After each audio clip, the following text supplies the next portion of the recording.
coming up to the line, being chased, and it was Braden Johnson. Unbelievable finish. It was 1/1000th of a second between them. Green flag in the air. We are racing in the 2020 24 Hours of Daytona. They go door to door for the feature race lead here on the last lap of the race. Side by side for the race lead in the final corner at Homestead. Down the back straightaway, 3 wide again for the race lead. This is unbelievable stuff here tonight. Loma is going to have to be very deep on the brakes, and he is very deep on the brakes. It's side by side through the corner. This is for the win. It'll be side by side. Davies low, Ottinger high. To the very inside is Garrett Low. 4 wide at the stripe.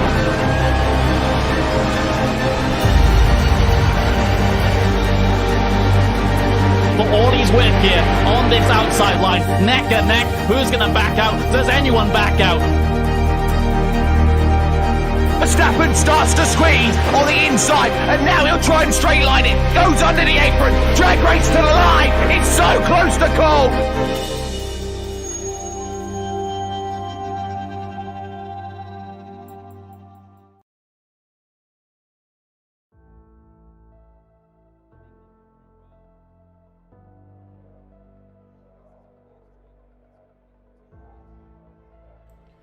A kickoff to the season and 3 races takes us all the way back to where it all began. Good evening, sim racing fans, and welcome to the 4th race of the 2021 4-Wide Racing Elite Cup Series live from the virtual Daytona International Speedway again, but this time on the road course configuration as we bring you coverage right here on MaxSpeedTV. Happy to have you join us on a brand new challenge in this season. We're right here in the commentary booth. My name is Kenneth Bueno, and of course, this is back to where we started this season on the high banks of Daytona International Speedway, but we're not going to be tackling the famed oval. We are going to be tackling the famed road course configuration. They've come up here for the NASCAR Cup Series cars, and to get a better reference, we'll look at our track map with images courtesy of Google Earth. Going to take a step all the way down to Daytona Beach, Florida, and look over at the Daytona International Speedway. 2.5 miles, or rather 3.61 miles around this venue on the road course. 14 turns, including the famed front stretch chicane added recently to the course itself. Banking still at about 31 degrees in the actual turns themselves and 18 degrees on the front stretch tri-oval. And then, of course, each and every turn with a different challenge, including the horseshoes right in the middle, including the eastern and western horseshoes before you get back to the oval, getting back to the back straightaway chicane, and then finding yourself off NASCAR turn 4 to get to the front straightaway chicane. And this track, or at least this configuration, opened back in 2020, made its debut in the NASCAR Cup Series during the regular season last season when they made a last-minute change to add this course to the racetrack, or at least to the NASCAR Cup Series season. But right now, drivers are starting to find their way onto the starting grid for what might be one of the more interesting races in this entire season. You'll look at them right behind the iRacing official pace car, and we'll take a look right at your starting grid, see exactly where every driver and your favorite driver will be starting here tonight from the Daytona road course. On pole again will be 2-time race winner James Holzer in the 88, going to be defending his wins this season and his win last week at Auto Club Speedway. He sets a 153.4, enough to nab the pole over Brian M. Smith in your first row of this race. Kyle Benson in the 4 will start from the 3rd position right inside of the podium, where Brad Herman in the 85, a race winner over at Chicagoland, going to try to get some of that road course prowess. They start your row number 2. Austin Reedy, Nicholas Vizzuti will be your row number 3. Reedy and Vizzuti with strong runs at Auto Club last week, and they're going to try to pick themselves back up on the first road course race of the season. Craig Lauenslager and Jaden Gimel rolling 7th and 8th on the racetrack, with Christopher Bishop and Roman Long rounding out your row number 5. Tyler Murray, Brandon Gillis, drivers who did not set times, will start your row number 6, with Cody Ivey and Chris Massey in the 83 machine rolling off 13th and 14th. A shorter field tonight, but Daytona winner looking to defend a Daytona win and try to get a Daytona sweep. Tyler Warner will be starting at the rear end of this field. So that is your 7.5 rows to start this race of the 4 Wide Racing League from the Daytona road course. Not as much of a spread field, rather, not as much of a large field that we probably expected to see. However, on the road course, nonetheless, probably going to be a lot of excitement, a lot of drivers edging for position. Word from the officials on how this race will go: we'll have our first 20 laps in. It'll be 50 laps in total before we get a competition caution right at lap number 20. So we'll bunch the field back up. We'll give them enough time to go down for pit stops and go down for service, and also just take a breather of how demanding this racetrack is. And then after that, they'll go 30 laps all the way to the checkered flag. We should not expect any yellows from the officials, however, unless there is a large pileup or if it is blocking the track and worthy to cause a full course yellow flag. However, we're just going to have just park course flags if somebody goes around or somebody gets into an incident. So we should not expect any cautions apart from that competition yellow that'll come at lap 20. But nonetheless, that'll be a lot of fun to see how everybody will come barreling into turn number 1. So they'll take their way to the front stretch chicane for the final time, right behind the pace car, and the pace car will make its way down pit road. It'll be James Holter and the 8 machine right alongside to bring us to the green flag, and we are up and away from the Daytona road course.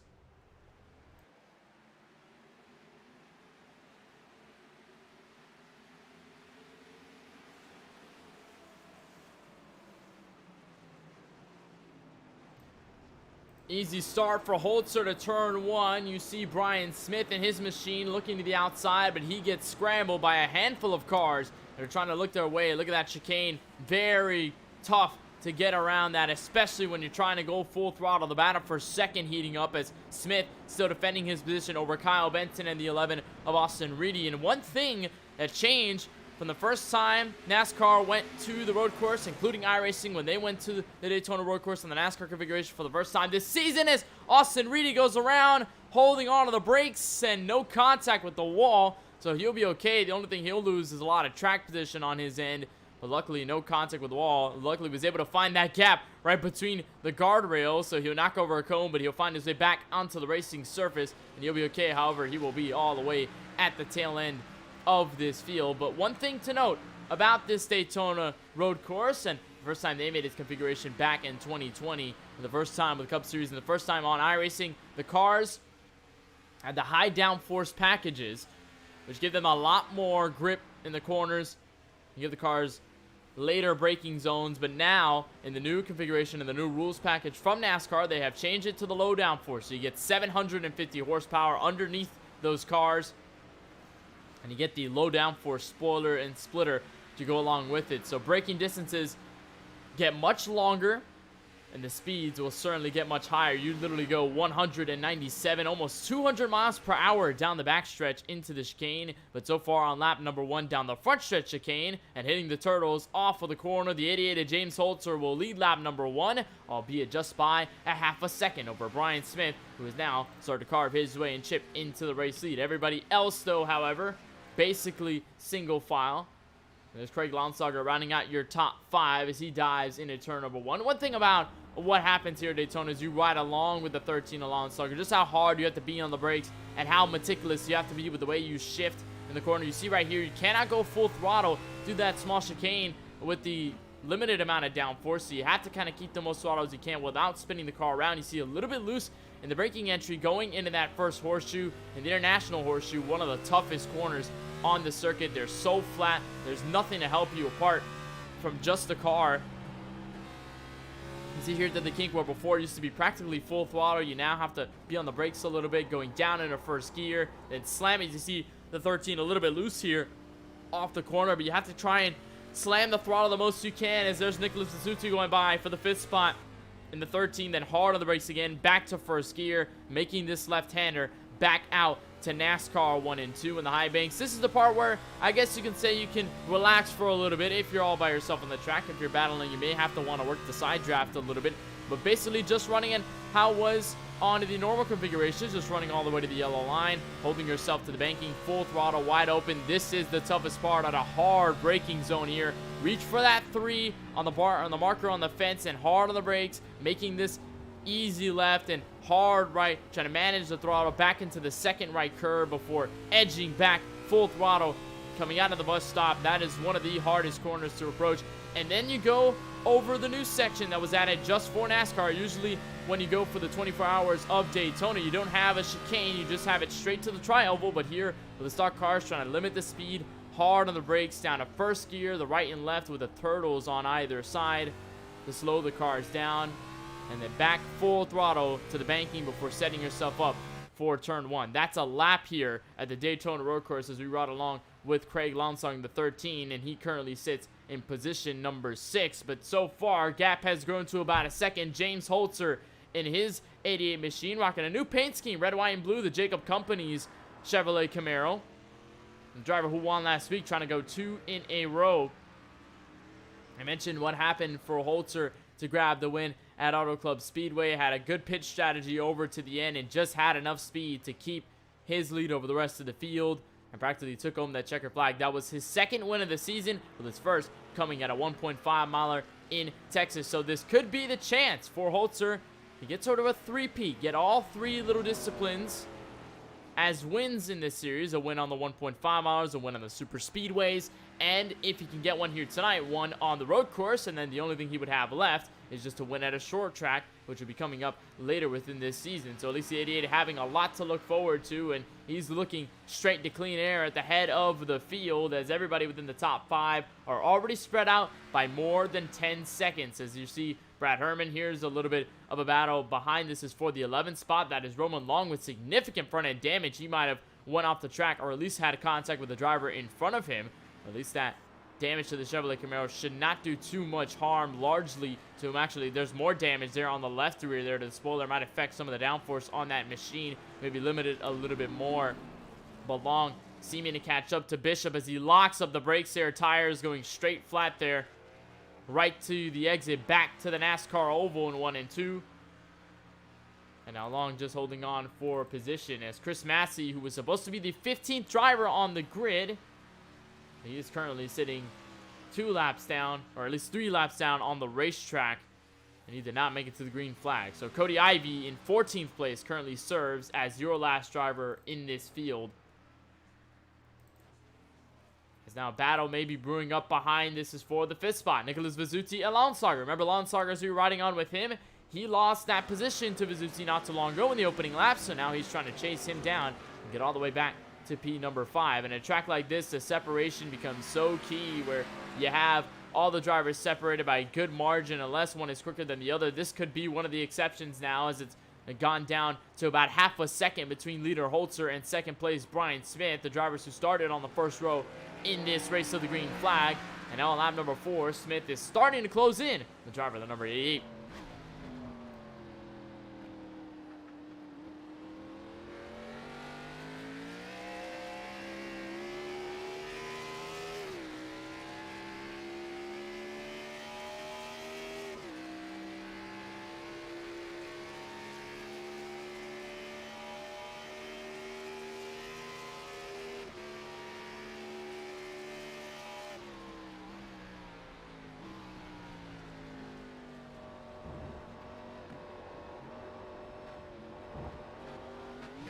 Back to the bus stop, trying to get all that gas into the race car, and it seems as though it must have been a better bus stop for the leader Holzer, because now the gap has grown just a little bit.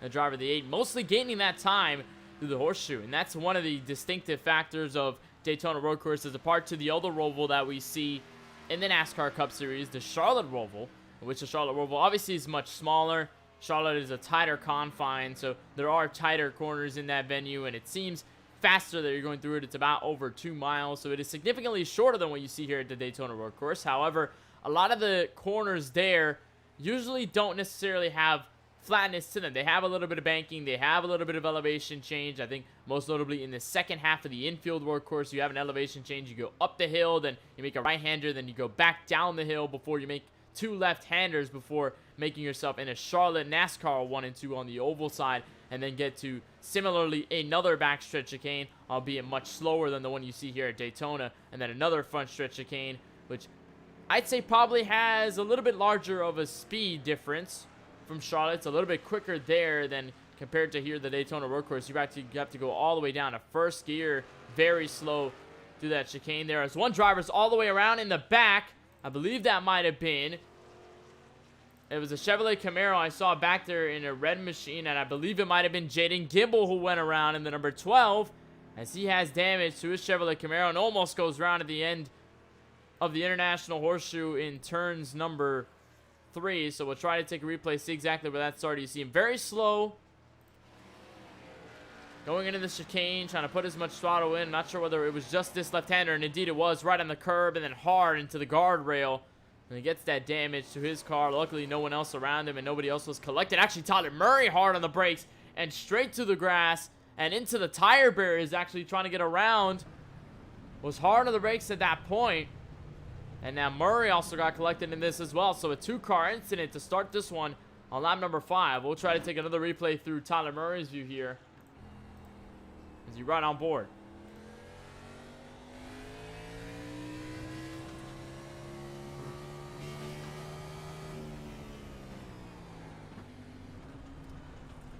And just tough as he goes hard on the brakes. Didn't realize that Gimbel was so slow on the track. Didn't have nowhere to go. Swerved left and then right in the grass. Hard to put the brakes on and slow the car down. So he just goes sliding into the tire barrier.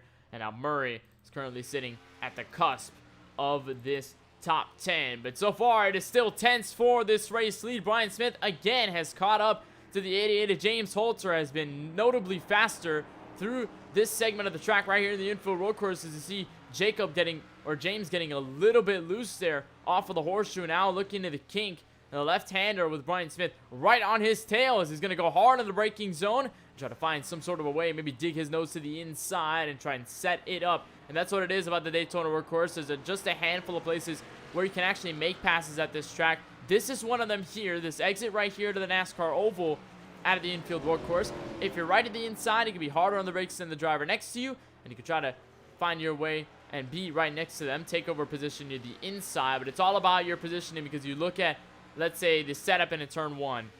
You be on the outside of the exit of turn 1. However, you can set up for the inside just a couple of corners later when you get to the right-hander in the International Horseshoe. That's one of the places you could set yourself up here at the bus stop, and it's very hard to find yourself side by side with a driver. You don't really want to be side by side here. You want to stay single file, and this is all about momentum. So you have to really carry that momentum through the corners, and being side by side can send a driver off the track. As we'll look at the battle for third, at least, Kyle Benson all by himself by about a second over Brad Herman in the number 85. And Benson, one of the more consistent drivers in this season, has had a fair share of good luck and good finishes to keep him stable within points. And actually, speaking of points, we'll bring up the graphic. It's exactly where everybody stands in terms of the points. And there we were talking about Kyle Benson. He currently sits second, 14 points behind the driver with 2 wins in this season, James Holzer. That must be very good for Kyle Benson, knowing he doesn't have a race win this season yet, but his finishes have proven to be effective and have consistently kept him within the top 5 in points. Tyler Warner, fresh off that Daytona Oval win, he still sits third with his finishes. Craig Lonsauger, 4th. Jaden Gimbel, 5th. And you have to work all the way back to Christopher Bishop in the 10th spot. And a handful of drivers we usually see in this series that are rocking the 11th through 20th spot, including Cody Ivey, Brandon Gillis, Nicholas Vizuzzi, who's currently running top 5 right now, Austin Reedy, Jake Roel. They are a handful of drivers that have seen some sort of their share now within the top 20 in points. So a lot of them looking for some eager headway to gain a lot of points on drivers who have missed tonight's race, especially with the lack of drivers that we've seen, especially here in this race compared to what we saw on the Oval just last week, where we had over 20 drivers, and now here are just 15, or now 14 right now, that are still running on the track.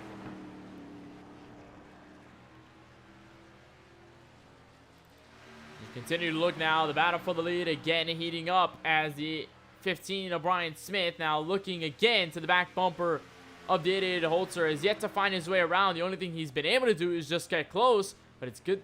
It's one thing to get close to a driver, but it's another to get around them. That's a whole different story here, especially at a track like this where patience is so key.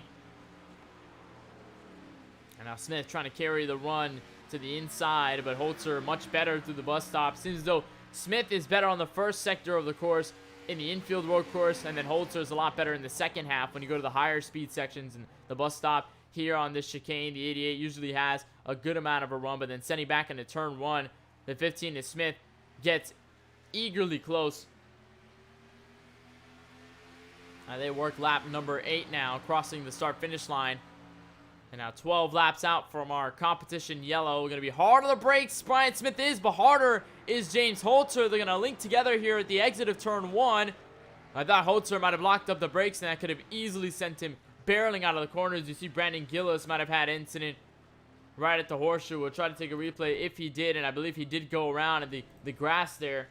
I think he might have just overshot this corner as you see him hard on the brakes, and then, yeah, just locking up a little bit, getting sent to the grass, and then trying to whip the car around and sent it sideways. That was just in front of the leaders a little bit ago. And now the leaders are right on the tail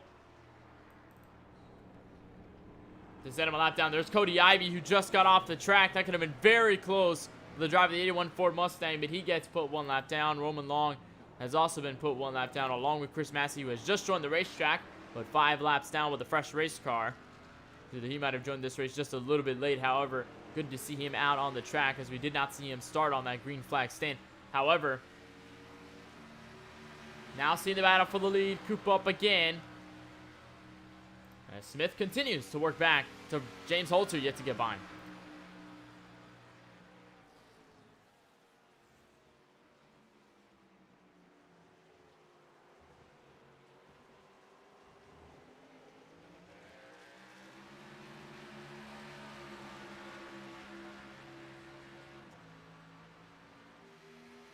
And now here might be the battle for position. Brian Smith finally ducked to the inside of James Holzer, and right at the entrance of the front stretch chicane, he'll take the lead on lap number 8 as Holzer locking up the brakes, maybe easing up the tires as Gillis is hard into the outside wall right in front of them. And Gillis bumping over the turtles, and what a rough night it's been for Brandon Gillis as he gets put 1 lap down in 12th and now loses a spot to Cody Ivey, who will get that lucky dog position. But Brian Smith has taken over the race. See James Holzer now back to the inside at turn 1.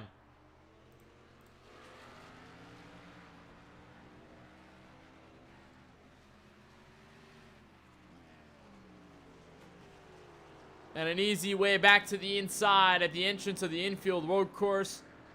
James Holzer resumes the race lead again. Smith just led all but 1 lap there.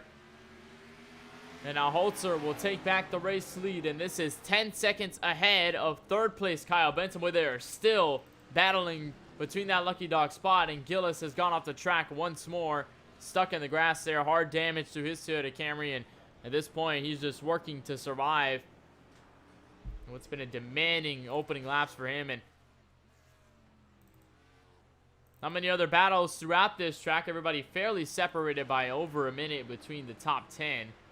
As you look at Tyler Werner working all by himself, he's got a clean race car in the 33. He's yet to capture an incident here and just trying to work over and trying to catch up to 7th place Austin Reedy. But a very long road up to him in the 11. Remember, he started just in the first handful of rows before losing it at the exit of the kink, going into this very corner right here, and this right-hander. Luckily, he's been able to gain some track position back. Now he's up to 7th as Lonsauger and Vizzuti have spread themselves apart. There were about a second or two within each other. Now they are separated as the battle for the lead is now spread out just more. Smith losing ground back to the front stretch chicane from James Holzer. And you see there as they enter this final chicane, those turtles there you do not want to hit. We saw Holzer hit it on the opening lap, and you just saw Smith get a grip of it just as they exited out of the corner. And they put the turtles there usually to slow the cars down. However, when they used to come with this track, at least when they first released this track on the iRacing service with that front stretch chicane to cater to the NASCAR Cup Series, they added the standard curb with a blue turtle behind it, so you could easily curb or get the wheels over that curb and bounce the car just a little bit. But it wasn't necessarily harmful for the car. You could just use it to the most you can. It was similar to what you saw or what you see at the Charlotte Roval, where you have a curb and a turtle where you can still bounce the car just a little bit, or at least strike the car up on one side going into that curb. However, you can easily get the wheels over. It's a lot smoother, but then they added just the straight yellow turtles in that chicane, so when he hit it, it bounces the car hard over the ground and can easily cause some damage to either the suspension or the engine or the splitter of the race car. We saw it in the eNASCAR Coca-Cola iRacing Series where Casey Kerwin had been using the turtles in those final 2 corners and then got damage in his engine because he was hitting those corners a little bit too hard, or hitting those turtles on the bumps. So it's a good thing to avoid them, but right now they've already gone through it and they're back to the back straightaway bus stop as James Holzer had a look and maybe had some more pressure by Smith in the hard braking zone to see Smith able to close in a little bit before Holzer kind of gaps it back up, usually on exit. But Holzer has been pressured here on the braking zones. He's locked it up just a couple of times. And it's allowed Smith to stay in range. They're approaching yet again another lapped car, and I believe it is Cody Ivey sitting on the banking here. There's Christopher Bishop working the 11th spot as Chris Massey has found his way to pit road once again. Here's the battle, or at least some cars near the racetrack, as Roman Long might have had extra damage. He did have the front clip on that race car, and now it is completely gone. Might have wondered if he had contact with a wall or a barrier. We'll try to find out whether that was the case for Roman Long, but you see it off of the car already. It's pretty much always been off the car for the past lap or so. And don't see any indication at this point. You see him already lost it. Might have been some of the corners earlier on this track, but I guess we'll stay through as to where, or at least where Roman Long got his front clip removed. And then here's another approach to set another car 1 lap down. That was the 11th place car, Christopher Bishop, as now he'll let the leaders by on the outside. But James Holzer a little bit deep on the brakes there. Had to go very wide, left some tire marks there. We'll have the advantage off of the exit, but that could have been scary if Brian Smith had gone to the inside there.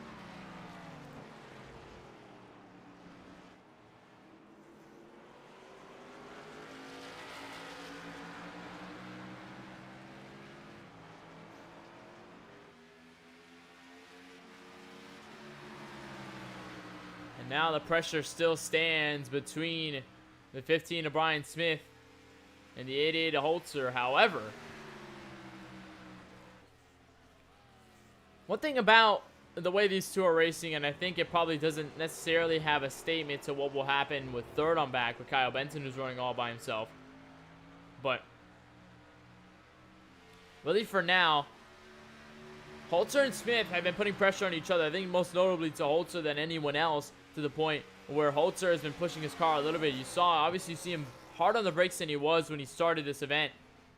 And he's been locking up the brakes and hurting those tires a little more, just trying to run more aggressively. And that's a thing that happens as Smith goes over both turtles at the exit, and will lose a bunch of time there coming off the corners. Holzer will lead lap 11, coming to lap 12, about 8 laps shy of our first competition caution of the evening. However, it is one of those things where you have to push the car, or at least you don't necessarily have to push the car. However, you can push the car unknowingly when a driver's behind you. When they're putting that pressure, when they're looking for that spot underneath you, you could probably drive your car a little bit harder, looking in that mirror, trying to anticipate what the driver behind you is going to do, and then could force you into a mistake. We've already seen with Holzer where he's had a couple of close calls, locking up the brakes and going wide in the corners. You saw him on that recent Western Horseshoe that last time around.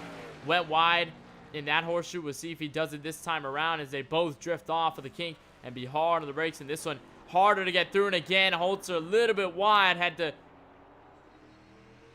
correct the car back straight, and that'll gain Smith a little bit more time as they head back to the exit of the infield road course, back down to first gear and back down to the oval.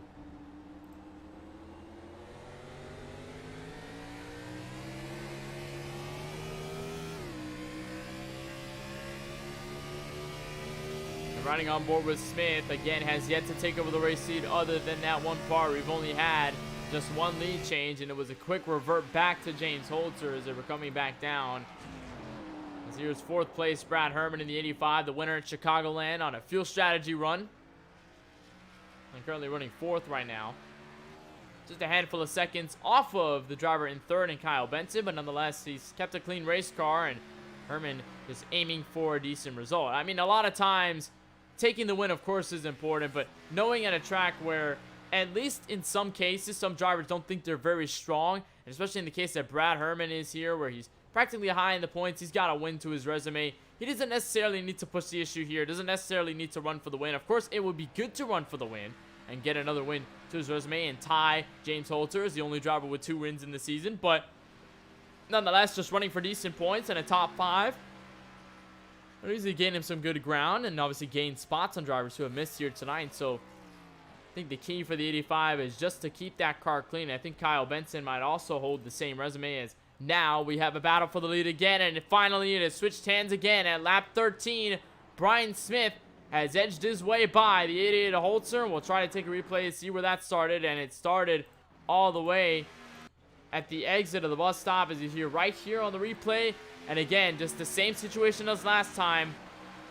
The speed off the bus stop and the momentum carried back into the banking and then back to the Horseshoe, where 15 of Brian Smith takes the lead and is now in control by a couple of car lengths over Holzer. It's the first time Smith has had a considerable lead before Holzer had taken it back. And now Holzer with a little bit of a loose race car on the braking zone, might have wheel hopped it just a little bit. And just trying to hold on to what he can and maybe take back this race lead. And we'll try to find some of the battles on the racetrack. However, they are all mostly spread. As you see, Tyler Werner might have overshot the turn 1 entrance just a little bit. Clipped the grass there. I think trying to get the maximum entrance to the corner. And there's Jaden Gimble off track again. Another rough run. You see him slowing down to avoid a penalty there for time gained. Craig Launsauger also just missed the entrance of the chicane. I think he is actually very slow on the racetrack. I'm not sure what might have happened to him.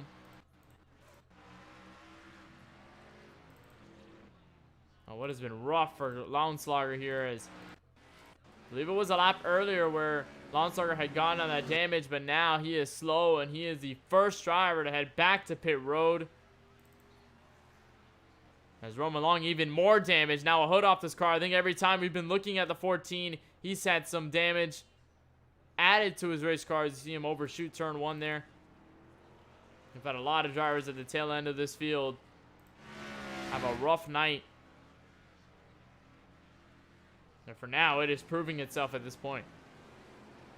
As Brian Smith still holds the race seat, and now it is 2.5 seconds to James Holzer, and Holzer is having a lot more trouble keeping his race car straight. You saw him loose in the entrance of the corner, loose out of it. You see him drifting there. You see him getting around Roman Long, and now he has lost a lot of ground from what was his position in first, as now we are just about 6 laps shy of our first competition caution on lap number 20.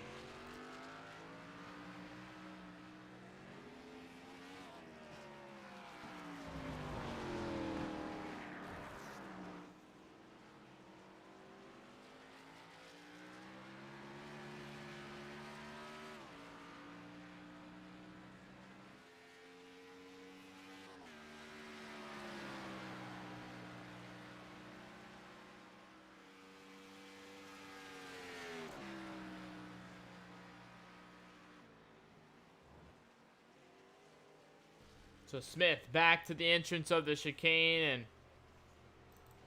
Holzer now, it's a gap of 4.2 seconds. As now we might actually be edging into a look into tire or fuel strategy, possibly. You know, we're staying green, and I think the drivers have an easier time with strategy. It's always a case of when you pit and, of course, the distance you have between drivers. But when you have that long of a distance, 3.61 miles around this venue, and, of course, the fact that it'll stay green no matter what, there really won't be yellows apart from officiated called yellows in the competition caution, which the drivers are expecting a lap 20. There is no concern for yellows to mess up any strategies, so if we get a long green or flag strategy here where drivers head down pit road under green flag conditions, which we most likely will see, we won't have anybody interfere in terms of yellow flags coming out. We'll try to monitor what's happened with Craig Launsauger. Seems as though he's gotten a fast repair. His car is back to tip-top shape, but he is 1 lap down, and there are just about 4 cars fighting for the lucky dog spot. Remember, when the yellow comes out, 1 driver will get their lap back, and that'll include the driver just inside of the top 10, Christopher Bishop. He'll have the lucky dog spot currently, but Launsauger will get by easily. So Launsauger, who had just gone down pit road with the fresh tires that'll help him, he'll be on the lucky dog candidate position as he tackles the curbs there, and Bishop just misses it. He'll have to slow down significantly with Brandon Gillis currently sitting in 12th, and again, just still struggling with this Toyota Camry. Cody Ivy currently sitting 2 laps down now, so there are just 3 cars battling for that position. His gap is now up to 7 seconds from Brian Smith.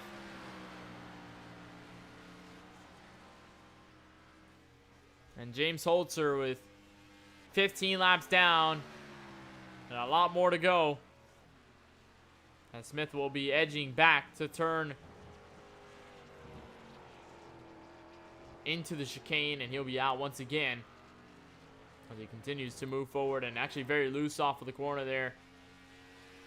And iRacing did go official here not too long ago, just a handful of weeks ago, or at least last week rather. Did go to the Daytona Road Course after Daytona, tried just to follow the real-life NASCAR Cup Series schedule and the real-life NASCAR Cup Series race, which happened here last Sunday in the real world, where Christopher Bell took over his first career NASCAR Cup Series victory after passing Joey Logano on the final lap. What was a chaotic run to the finish with a handful of yellows. Chase Elliott, who was the dominant car all day long, got spun at the exit of the infield road course by Denny Hamlin, and they lost all track position, which gave Christopher Bell, Joe Logano, all the guys in the top 5 a chance at a win. But then Bell, with the speed of the wheelmanship behind his number 20 Toyota Camry, was able to nab his first career win. So that leaves 2 first-time winners in the NASCAR Cup Series in the first 2 races. At least some sort of normalcy when they go to Homestead this weekend. And we are possibly looking at a first-time winner here to this season in Brian Smith, if he's able to hold it on for the rest of the time being. Remember, the field will bunch up again, so there could be another story to be told when we get to that yellow. But for now, the story is James Holzer was dominant, but Smith has taken over in the long run. I think Holzer might have accrued some damage there to the right front. I think it might have had a little bit of scramble there. You can see a little bit of a kink there on the right front. Not sure where you picked that up, but it doesn't seem to be affecting his race car too much. But you see the braking distance is just not helping out. His car just wheel hopping in a lot of the hard braking zones. And this is a good thing for him. He's got some insurance in terms of the time, because there is 27 seconds between the leader and Kyle Benson in third, and 18 seconds between second and third. So Benson's still a long ways away from catching up to what James Holzer has been doing so far. He's either about a half a track away as Benson gets loose at the exit back to the oval, and luckily no one else around him, but he's going to get back up to the banking and have to catch the car right at the perfect time, as now Brad Herman is going to be charging for position. Here he comes for the 3rd spot. And to the inside, he'll go down the backstretch chicane and going to dive it in. Luckily, no overshoots for the 85, so we have our first change for position, as Cody Ivy might have struck the barriers. He's now coming back up to speed. And it's been a rough night for the guys just outside of the top 10. And we'll try to take a replay as you saw the 84 go around as he was exiting or going into the back straightaway bus stop. You see him here all by himself, and then hard on the brakes here right before the 3 marker on the fence. Yeah, was just exiting, just turning in. The car just gets loose and just has nowhere to correct, and he goes hard into the tire barrier, and that was right in front of that 3rd place battle. That's where you saw that blue Ford Mustang head into the background. And so now Brad Herman will have 3rd for the moment, but we'll see if Kyle Benson will be able to retaliate back. So the gap has decreased significantly between these two, and now Benson will have a shot to take the 3rd place position back in the final laps of this first segment. Competition caution with Brian Smith still leading this way.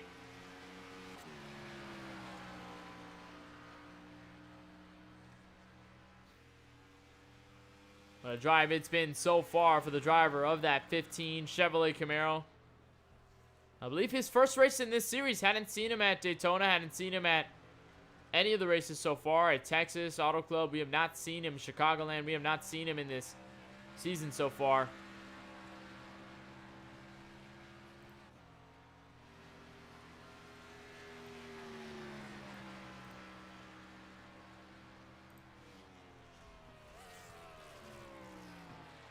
Yeah, Smith works back to the corner. He will be continuing this lead on lap number 17, coming to lap number 18 here. Just about 2 laps ago until our competition yellow.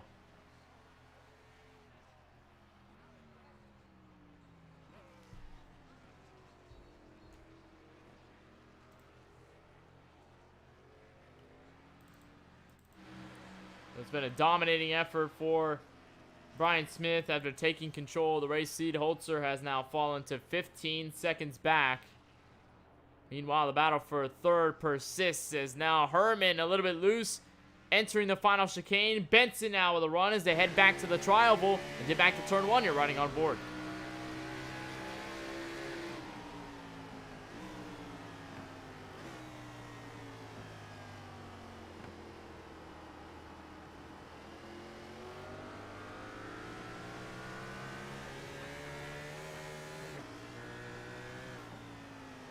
See him now hard on the brakes again, just trying to close in that gap, and that's another thing that affects the drivers here tonight. The tire wear, obviously tire wear is still affecting the way these drivers handle it, and the cars get a lot looser. When you try to put it in the throttle, it's not as forgiving as it is on the fresh rubber. So a lot of it gets slower. And it has gone for the race leader, Brian Smith. It's been a 4-second fall off since the drop of the green flag. Set a best of 154.4.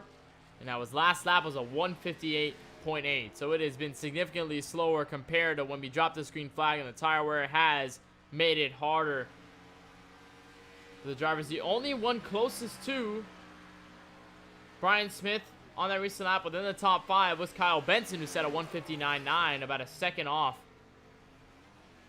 As both Brad Herman and James Holzer made laps that were just in the 2-second bracket. Or the 2-minute bracket, rather. And now Brian Smith will take lap number 19 and what should be maybe our final lap until we get our competition yellow. You see Brandon Gillis again off track, and Cody Ivey also spinning once more. It has been quite rough for everybody in this field behind the top 10 at this point.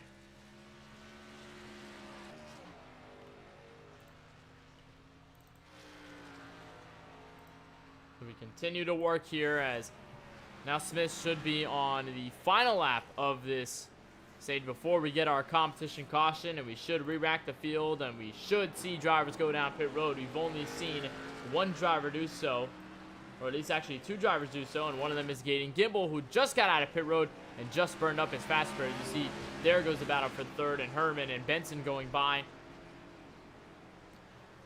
And now finally Jaden Gimbel with a clean race car after what has been a rough opening part to this race. Hopefully Gimbel can scrabble back. He currently sits in the lucky dog position right in front of Craig Launslager, who's not too far behind, but if he's able to hold it on, could be good at the end for him. And you see what new scheme that number 12 is running, and if you haven't seen it yet, you'll see it on track in a couple weeks time. Chase Elliott in the Adrenaline Shock car, one of the new sponsors that he acquired after the departure of Mountain Dew. And A-Shock completing a brand new paint scheme for Chase Elliott for 2021 in the upcoming races, and this was the paint scheme they came up with, a black and red design to represent the colors of the car. And Gimbel running that paint scheme.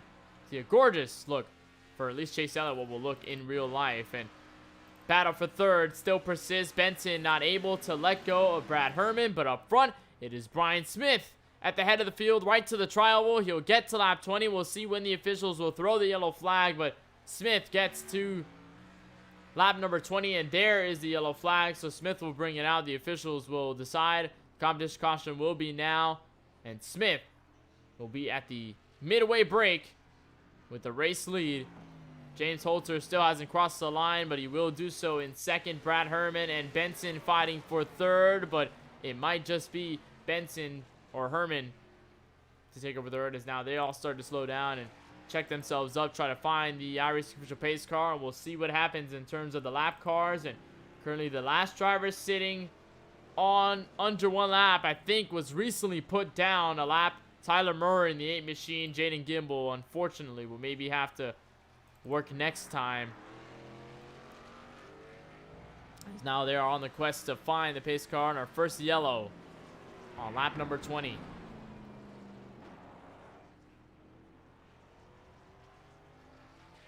So the call here down pit road should be 4 tires and fuel, but considering that some other drivers have yet or have already pit in the latter half of the field, maybe it could be a split strategy. However, the next 30 laps probably won't be easy, and they may have to pit at least one more time throughout. So we should end up seeing drivers end up going down pit road at some point in the second part of this race, as you see Brian Smith just eager to find that pace car. As we are under yellow, everybody gonna get set and bunched up, possibly in the restart within the next handful of laps or so. We'll take a short break, and when we come back, we'll have more coverage of the 4Wide Racing League Cup Series for the virtual Daytona Road Course, the Daytona International Speedway. You're watching the 4Wide Racing League right here with coverage on MaxSpeedTV.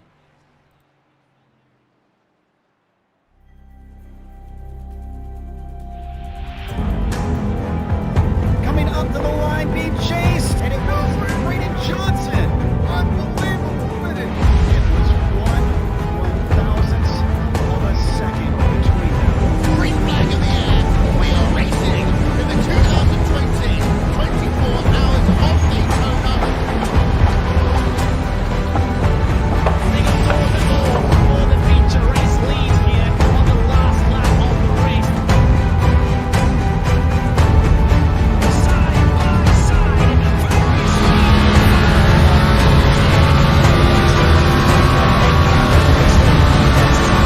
race lead. Here tonight.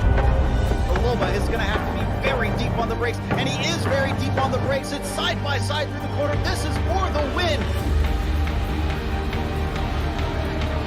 It'll be side by side. Davies low, Ottinger high. To the very inside is Garrett Low. 4 wide at the stripe.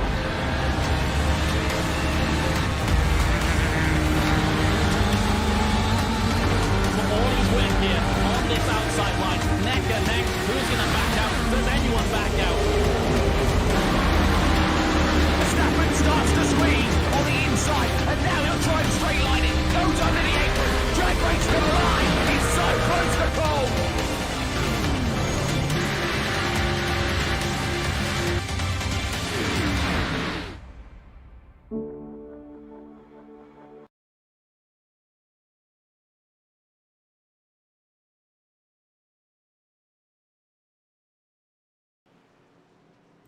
Welcome back to coverage of the 4Wide Racing League Cup Series from the virtual Daytona Road Course in the 5th race of the season in 2021. Saw leader Brian Smith lead us to our competition caution at lap number 20 of the 50 scheduled here at the road course, and he has held the lead strongly over James Holzer, who at first was dominating this race, and after losing the lead, was not able to take it back. The field bunched up right now. Saw a little bit of miscommunication from the drivers there. I believe just trying to find the pace car itself. You see a lot of drivers checking up, letting drivers by. Brian Smith should assume the race lead with James Holzer behind him, as they can end up down pit road in the right order according to the scoring pylon.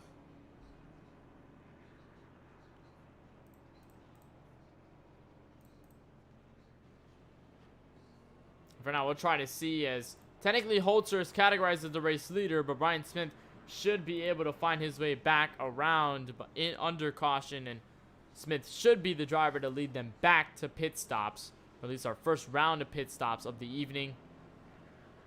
Yeah, right now they are just trying to organize themselves together. There's Brian Smith now at the head of the field. It was Brian Smith, James Holzer, Brad Herman, Kyle Benson, and Nicholas Zasuti. That was your top 5 when we got this yellow flag. So now I think everything has been settled. I think actually not necessarily just yet, but we will see drivers go down pit road nonetheless. So pit road will be busy. Everybody on the lead lap gonna go down pit road. So Smith, Holzer, Benson, Herman, Vizzuti, Reedy, everybody who has yet to pit will now get 4 fresh tires, and this will bunch the field up for the rest of this event.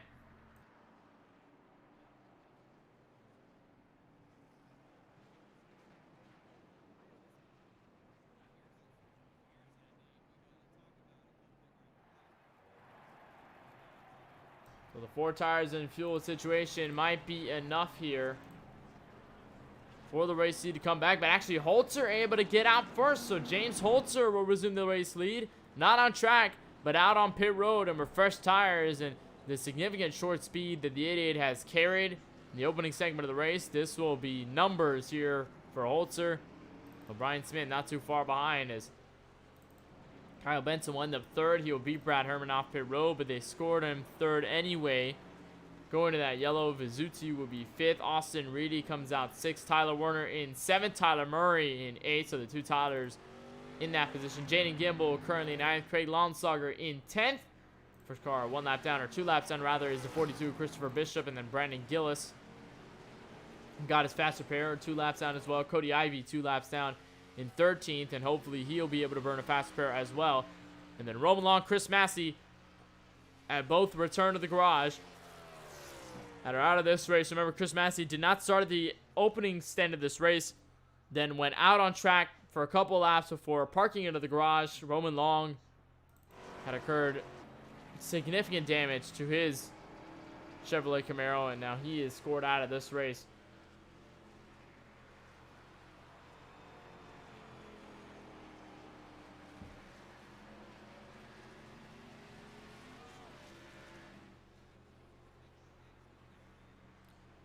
We'll try to see what happens here when they head over to the next restart, or when they will double themselves back up. I believe they're also trying to find the pace car. There's the pace car there. About 2 to go signals, so we should have one more step around. It's 3.61 mile racetrack before we go back green. Yeah, plane landing there in the background. Fairly good for what Daytona is all about, with the runway in the back and the airbase behind the racetrack.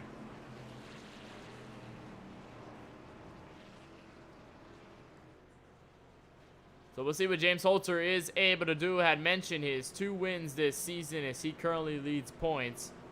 He's currently one of the most dominant drivers. And we talked to him last week. A nail-biting win at Auto Club on a strategy call. Remember, he won at Texas with flat-out domination and near the end. And now looking for his 3rd win. But Brian Smith has been an eager challenger, and he's led a good amount of laps throughout this race. We're about to get to our halfway mark of this event, lap number 25, and then we'll have still about a bunch of laps left to lap 50 to the end of this event.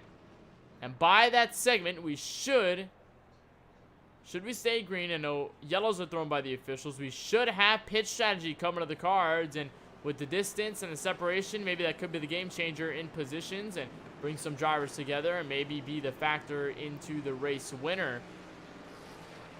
If they're able to nail the strategy correctly, is now we've got the 1 green signal by the iRacing pace car. And we should be going green flag racing next time by. And the field will double up at the hands of James Holzer, the pole sitter, who will lead us back to the green flag on lap number 24 of the 50. So we are right at our halfway mark. There's still a long way to go. We saw the separation. We saw a handful of battles that did happen between the first spot. We saw the battle for 3rd between Brad Herman and Kyle Benson. They have been practically equal for the most part. So I'm curious to see what Kyle Benson and Brad Herman will do, whether they'll tango once again, or whether guys like Nicholas Vizzuti, guys like Austin Reedy, who were quick in the opening segment of the race, whether they'll be able to get themselves in and make a battle. Maybe Tyler Werner has something we have not seen up his sleeve yet.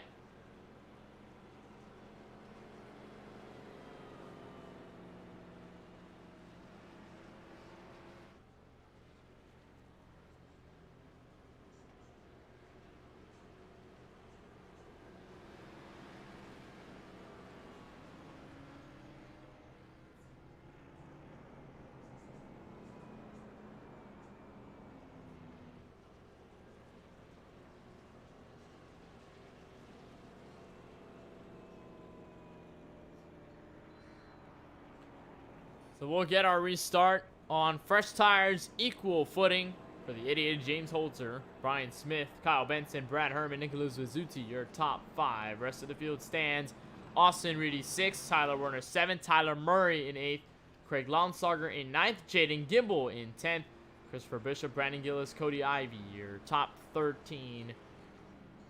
14th, 15th are ruled out of this race, and we probably won't see them back. I'm surprised, or whether Roman Long had elected a faster pair, or whether he had it left on his car. That would have been interesting to see if he was able to go down pit road, get that car fixed, and still be at least back in this race. But for the moment, it is concluded that he is out of it and in the garage, so he'll try to look back to the next race of the season. And probably might be it for the moment. So, at least for now,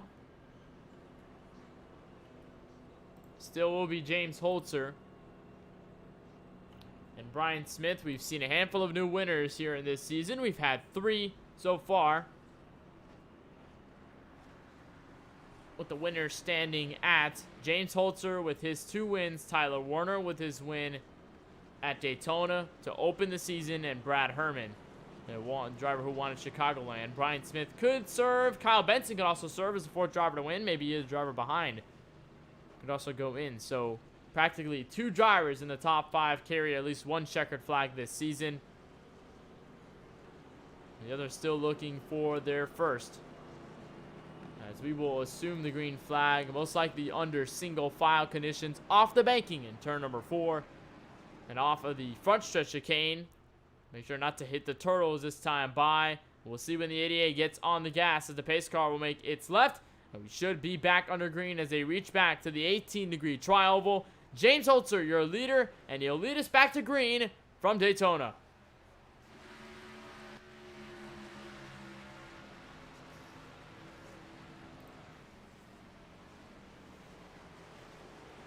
And diving hard on the brakes they go, but all single file, no harm, no foul. Still stagnant between the top 5 or so, as Holzer will still lead, and Smith slowly closing in behind. Kyle Benson now has caught up to the 2 leaders.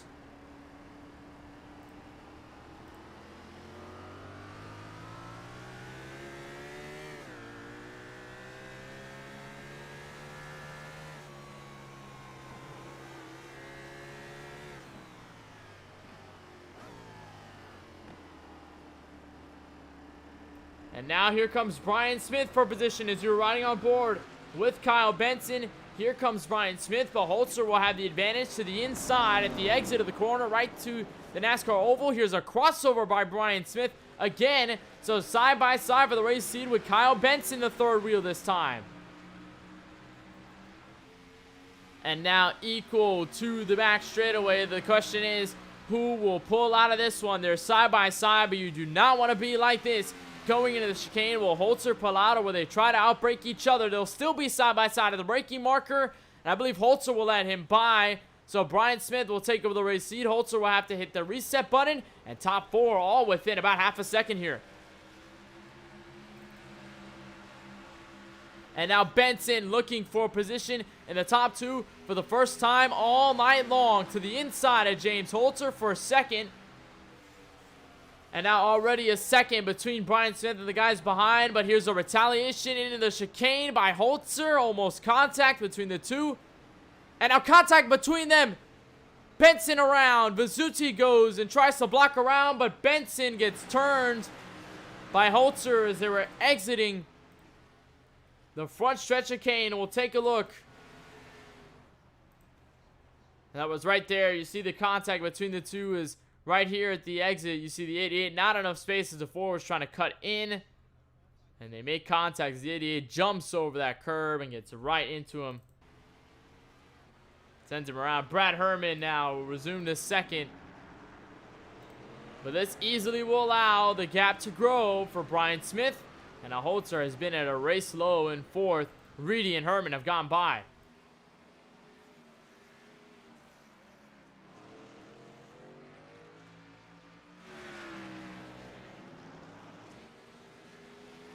Tough for Kyle Benson, as he will have to work to 8th, and with the separation here at this road course, it is not easy to gain position whatsoever.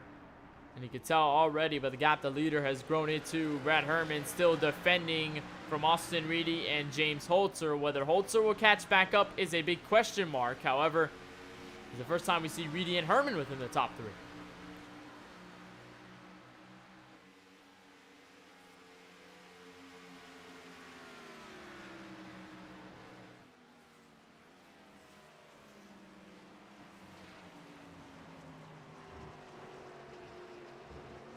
Deep to the brakes they go, back out of the bus stop, and Herman now gapping away. So Reedy and Holzer are now starting to spread themselves out. So is Vizzuti and Tyler Warner, the battle for 5th. And here's Kyle Benson slowly trying to crawl back into the top 7. He can get by. Craig Lonstar is about a second off. But he could be close enough as Tyler Murray has made his way down pit road. He pitted about 1 lap ago. I think he might be out of this race for good. Cody Ivey did not burn up a fast repair nor to get any damage fixed, so he's still 11th here. And maybe a lap could be gained here on Tyler Murray if he stays down pit road for this long. Not sure why he's staying down for this long. However, we'll try to see. Here's the battle for 3rd. James Holzer has gotten by the 11 of Austin Reedy, so now he's back on the charge as he tries to catch up to the 85.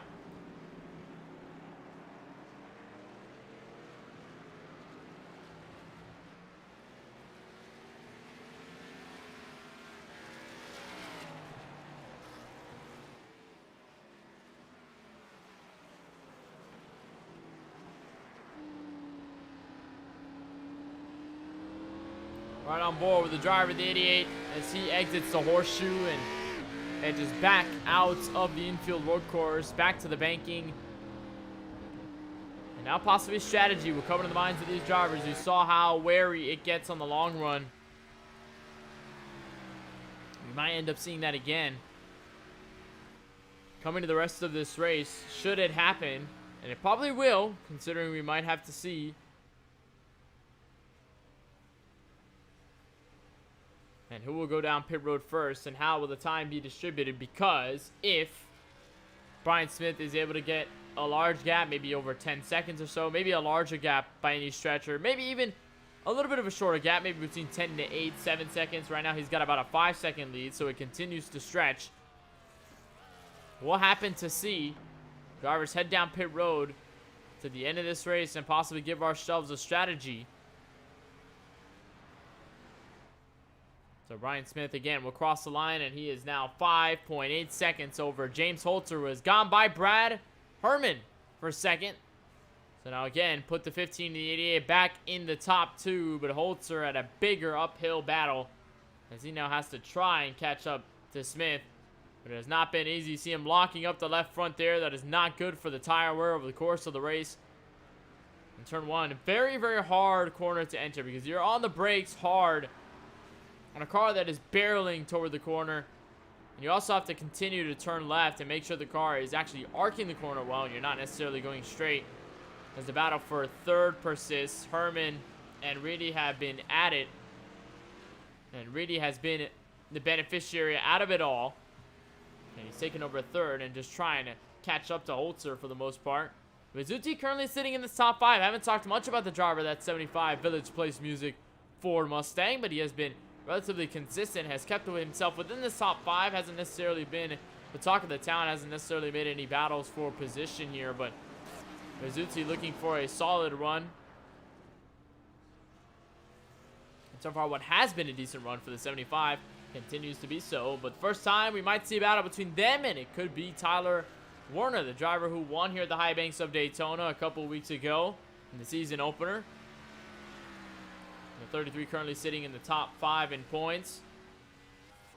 A driver who has also been relatively stealthy. I haven't talked about him as he's necessarily been by himself for a good portion of that first segment before the competition caution, and now he is losing time to Vizzuti over the longer run. So probably was expecting him to have a battle, but nonetheless it did not happen, and they continue to run in position. Gap 7.5 seconds, but we will look back to 3rd, where Herman and Reedy continue to do battle. They continue to stay within each other, and they've actually maintained themselves. They've been able to keep James Holzer in sight, so not necessarily has Holzer been pulling away from these two. He's actually been stable within both of the drivers, and currently all Chevrolet Camaros round out your top 4, and the first other manufacturer will be the Ford Mustang that we just discussed. Nicholas Vizzuti sitting in the top 5.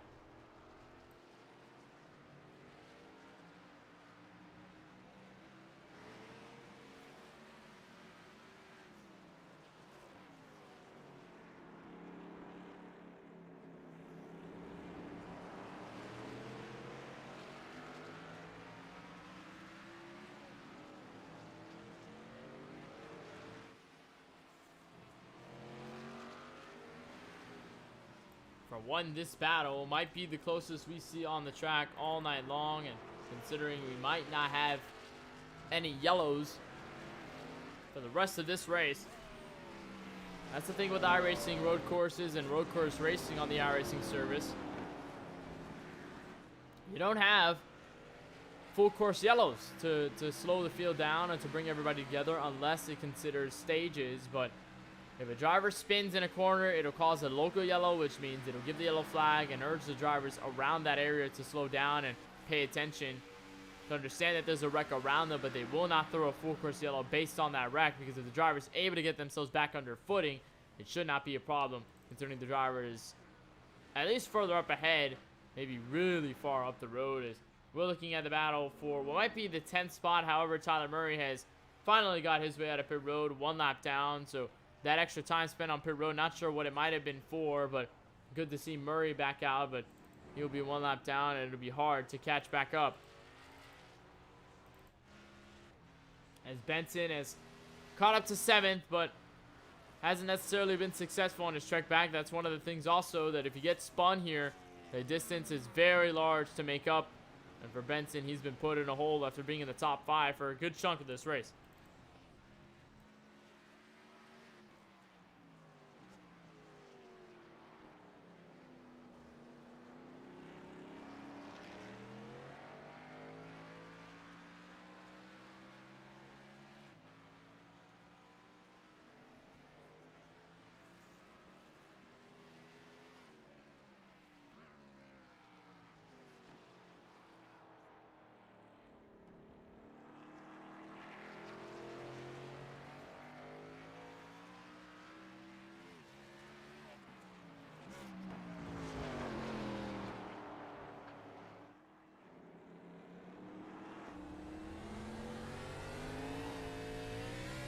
Run on board here with Brad Herman. You see him way loose off of the Western Horseshoe back into the left-hander. And he's still maintained with Austin Reedy. It's been a fairly close battle. Holter has now been able to pull away, so that talk about them keeping him in his sights has kind of faded out of the platform. And now gap has been growing between Herman and Reedy. However, Herman has been able to keep Reedy there. And if Reedy makes a mistake, then Herman could be right on the charge. And we saw that with Kyle Benson, where he had an issue getting loose back to NASCAR turn 3, which allowed Herman to take control. You see right there, a small mistake, but even a bigger mistake by Herman, and the first one we see all night from him,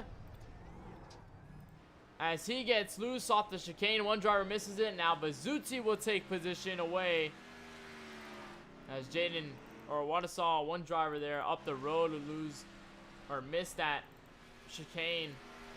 And now Bazzucci would take over 4th, and Brad Herman will lose 2 spots to 6, a pair of positions, as Tyler Warner, I think he was the driver that missed the chicane, but he was able to get by nonetheless. And now Herman hard on the charge, and now here's Kyle Benson, 3-way battle for position. And Benson able to get by, almost fishtailing to the 33, but he'll get back around for 6 on his trek back to the front. And everything has spread out about 5 seconds. Here it was for James Holzer here. Now scrambling for second. He is now 10 seconds out, as we've got 20 laps to go on the Daytona road course. And now we might have to see whether we end up seeing somewhat of a green flag strategy, or whether the drivers will be good on fuel to the end of this race, as Brian Smith continues to hold strong to the race lead.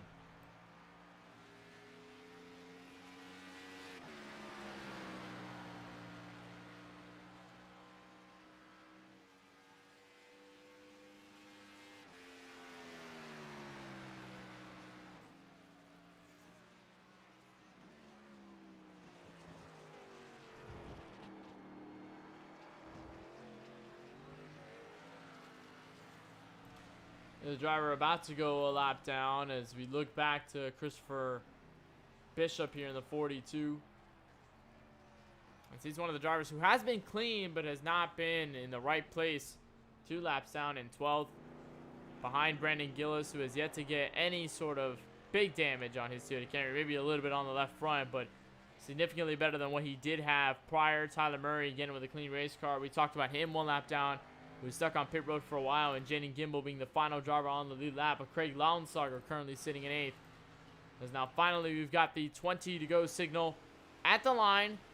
Our final 20 laps, so it'll be all eyes on Brian Smith, whether he can hold on to the race seat. Everybody has spread out for position, so that trio you saw battling has now been spread out. Maybe not so much between Benson and Tyler Warner, however, it has pretty much been a couple of car lengths between the two.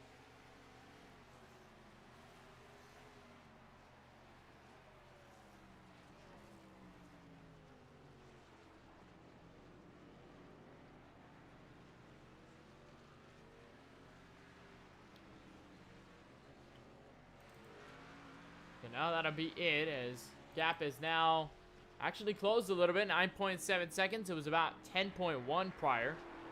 So maybe Holzer is also trying to cap into the race lead, as Brian Smith maybe got a little bit comfortable in the past couple laps, but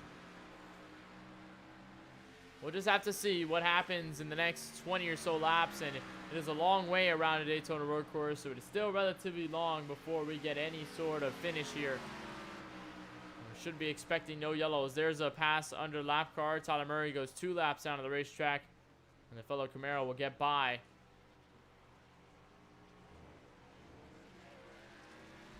I believe Nicholas Vizzuti is not too far behind, or at least one of those drivers was not too far behind there. I believe might have seen Bishop. No, not Bishop. It might have been another driver saw them in the blue machine. I think it was Cody Ivey, and now Cody Ivey's again off in the grass. Rough night for the 81 machine tonight.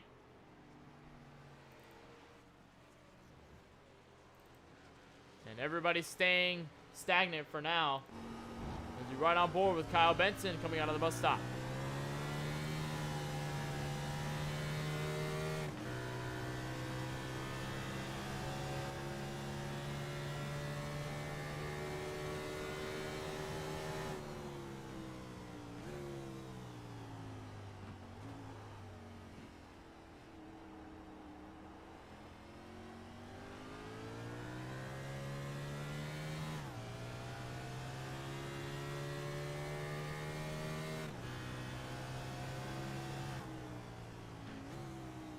Back around a lap as Benson continues to be hard on the brakes to turn 1. Gap between him and Tyler Warner has shrunk significantly, but Warner just a little bit out of turn 1.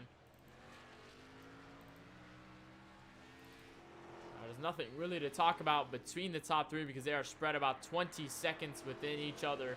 Holzer 10 seconds off, and then another 10 seconds before you find Austin Reedy, who went off in the first couple of corners in that opening lap of the race, but luckily has been able to find his way back, and one of the 2 drivers sporting Shoney's tonight, the other being Brad Herman in his 85 machine.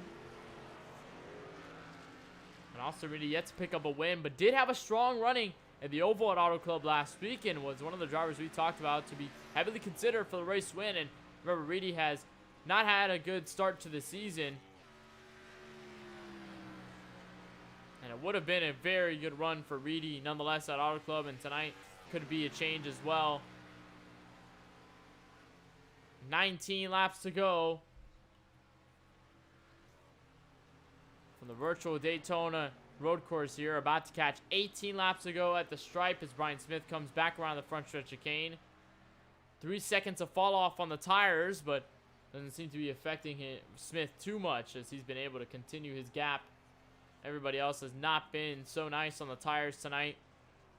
And it's not easy to necessarily take care of them at a track like this. It demands so much of you. I think of other tracks like Long Beach, Detroit. I know NASCAR Cup cars don't necessarily go there, but tracks that are hard on the car, hard on the tires, I think of those usually. Daytona road course also falls into that category. Charlotte Roval, also a very tough course, and the recent addition of road courses to the NASCAR schedule in real life. 7 road courses on the season in the Cup Series this season, and a big change from what used to be just 2 in Watkins Glen and Sonoma. Now, they continue them on the schedule. It's been hard to go back to Watkins Glen since the pandemic in 2020, but they went to the Roval, gone to the Daytona road course. They head to Road America for the first time in Cup Series history.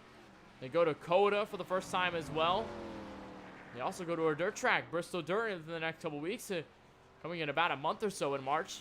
That's going to be exciting to watch. But in terms of the road courses, he's brought a lot more prowess in some of the drivers, including AJ Allmendinger. Obviously, Chase Elliott, who has been a powerhouse on road courses within the past couple of years. The powerhouse so far tonight has been Brian Smith, 11 seconds over James Holzer for second with 18 laps to go.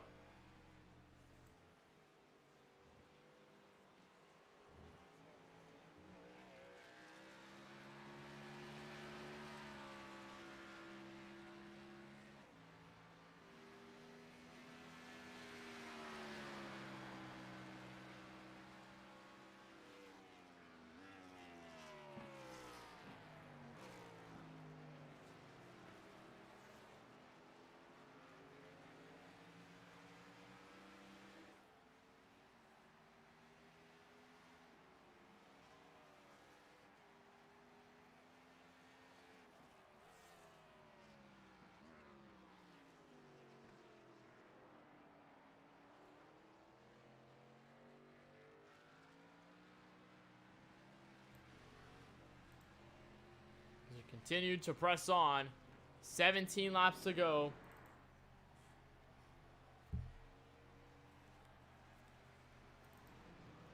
We'll try to take a look at the battle. Did see one driver go down pit road? I believe that was Brad Herman, so he'll kick off the strategy. Only about 11 and 12 laps in. Curious to see what this strategy call might be for Herman here, as the drivers have been able to stretch it past 20 laps. So maybe he might be the undercut here, may be the genius in this entire experiment here, as Tyler Murray has also been down pit road. You see him now exiting. Lee Gunner will pick up the gas 2 laps down, unfortunately. We'll try to see where everybody else will file in and whether Smith will go down pit road. So at least the pit strategy call might be different here.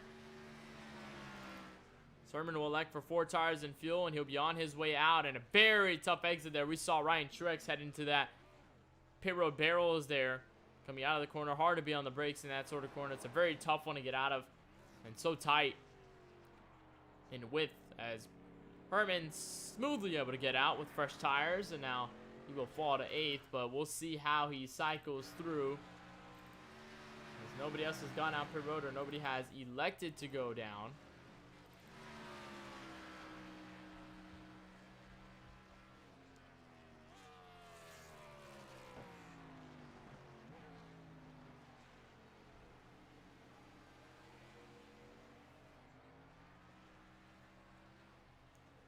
So Herman will not decide to go down pit road this time by. Holzer, maybe we'll take a look. We'll see if they do make any alternate strategies, but I don't believe they will. Holzer makes no indication. We'll find out whether Reedy or Vizzuti does. And Kyle Benson slowly catching up to the driver of the 75, just about a second off. Not necessarily too far behind to make any sort of ground up.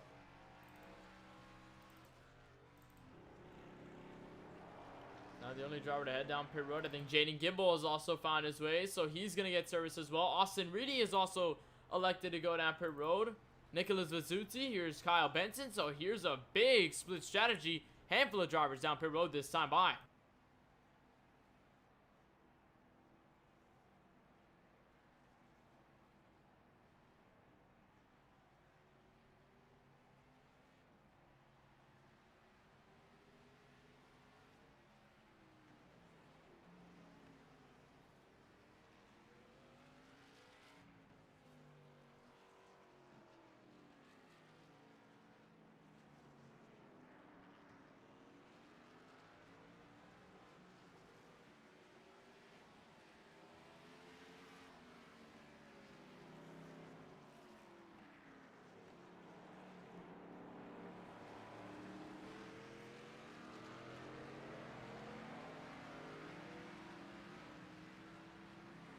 So it'll be Reedy, Herman, Benson, Vizzuti, Werner, and Gimbel out of pit road. As Launsauger has stayed out, so he'll catch up to 3rd, but he will have to pit as well. Holzer and Smith will surely follow the same. We'll see whether Smith will do so here with about 16 coming to 15 laps to go. Smith will stay out an extra time by. We'll find out whether Holzer or Lonsarger could be up for the challenge to go down pit road next time by, or whether they'll signal it as well. I think Holzer will also clear to stay out, and Lonsarger will be up next. But he is 53 seconds behind, and now Reedy and the gang are starting to catch up. All on fresh rubber here, so they'll easily get a lot of time up on the leaders. This could be a change for position with 15 laps to go, but Smith out of the Horseshoe all by himself. Clear track and clean air.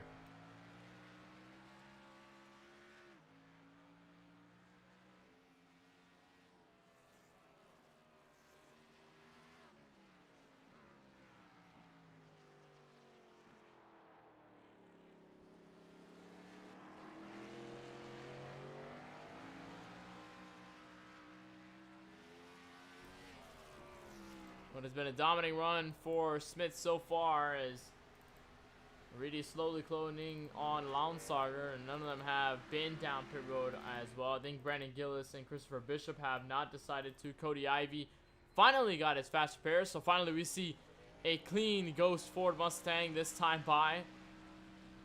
It's been 3 laps since he's gone down pit road. Remember, saw Tyler Murray as he's outside of turn 1. And nobody else has elected to go down. As Smith now off of the bus stop, and we'll take a lap here with Smith as he continues to ride around in one of the fastest cars on the racetrack.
Now looking at Craig Lonsarger, he is just departed pit road, actually overshot the box a little bit, but he is the next driver on the pit strategy. The next driver down pit road. And still yet, Smith or Holzer have elected to, or have not signaled to go down just yet.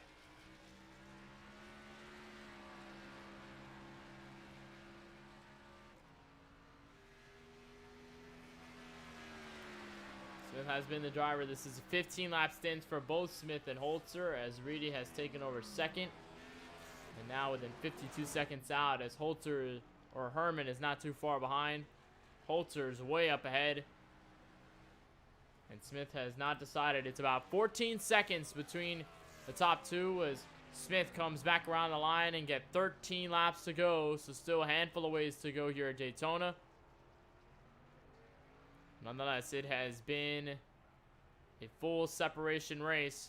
And you can easily tell from the top 8, 1 minute and 32 seconds separating first in Smith to 8th in Lonsarger. And then 1 lap down goes Jaden Gimbel.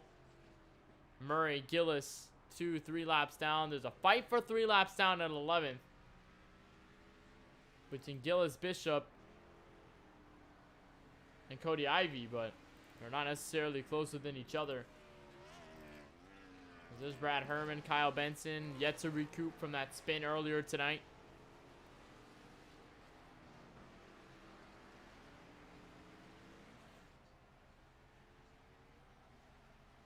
We'll try to see how this goes, as we've just gotten 13 laps to go on the virtual Daytona Workhorse. So we'll take another short break, and we'll be right back with more coverage of the 4x Racing League in race number 5 of the 2021 season. Don't go anywhere. We've got more next on MaxSpeedTV.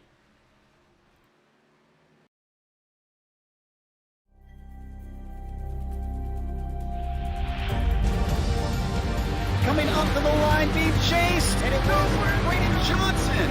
Unbelievable finish. It was 1/1000th of a second between them. Green flag in the air. We are racing in the 2020 24 Hours of Daytona. They go door to door for the feature race lead here on the last lap of the race.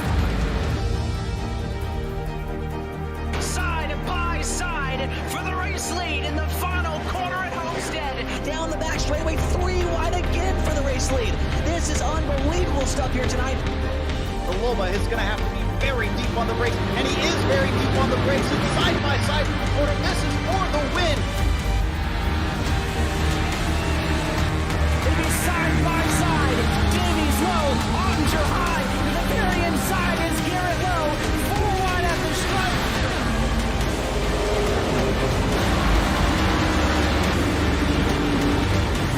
For Audie's win here on this outside line. Neck and neck. Who's going to back out? Does anyone back out? Verstappen starts to squeeze on the inside, and now he'll try and straight line it. Goes under the apron, drag race to the line. It's so close to call.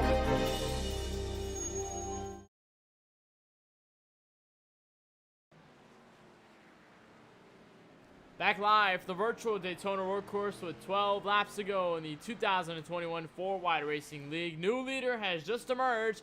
The driver who has stayed out this entire stint, James Holzer in the 88, 17 laps, have yet to pit, as Brian Smith just pitted that last time by, but a couple seconds behind, as he had about a 10-second gap going into this pit strategy. Remember, saw a handful of guys, about 5 or 4 guys, come in earlier together, and these two were technically the last drivers in the front pack to go down pit road, and Smith was the next one to join the field. Surprised Holzer didn't try to cut early enough to take the race lead.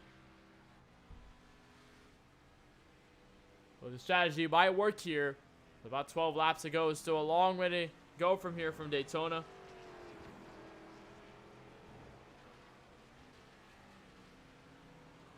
Still enough to be told, as Holzer has been strong and dominant so far tonight.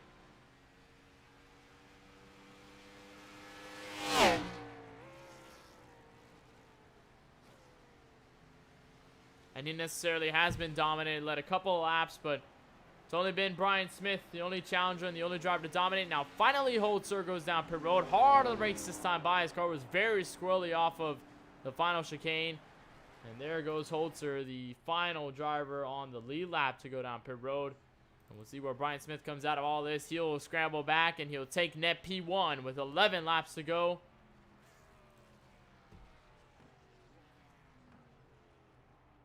Has been so dominant, practically mistake-free for Brian Smith. So now we'll try to see the battle for position. Here's actually one for position between Brian Herman and Kyle Benson. The 4 and the 85 working together, but Benson not able to make the chicane, and the 85 way out of whack. So a new position change. Kyle Benson will take over 4th, as Austin Reedy is currently up the road just a little bit ahead in 3rd, diving into turn 1. As now Holzer comes out of pit road with Reedy in sight. And Benson will take over the position from Herman. As you saw one driver at the exit of pit road.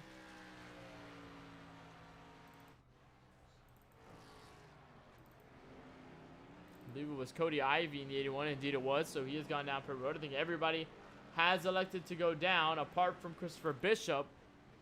We haven't seen go down just yet. He's been 17 laps on his stint.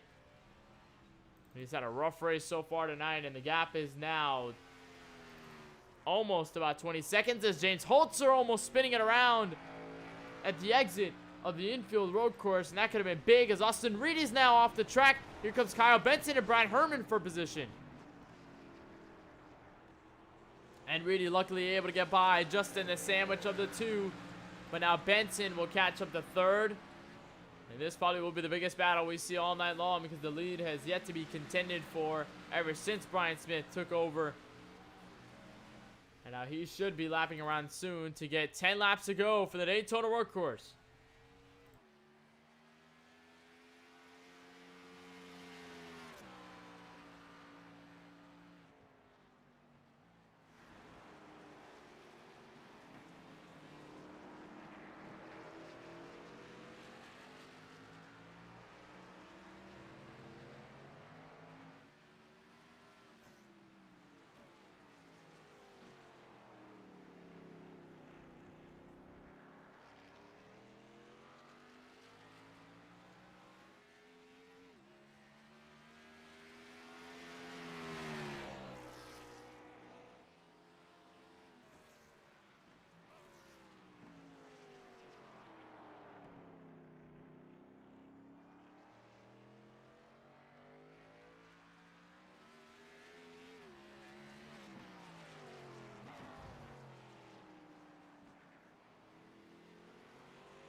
Not necessarily been hard charging per se, but now the gap is 21.983 seconds. That last time by, I remember Reedy has just gone past for fourth, so now Brad Herman has taken over the sandwich section and a little bit loose, trying to still chase down the driver ahead of him.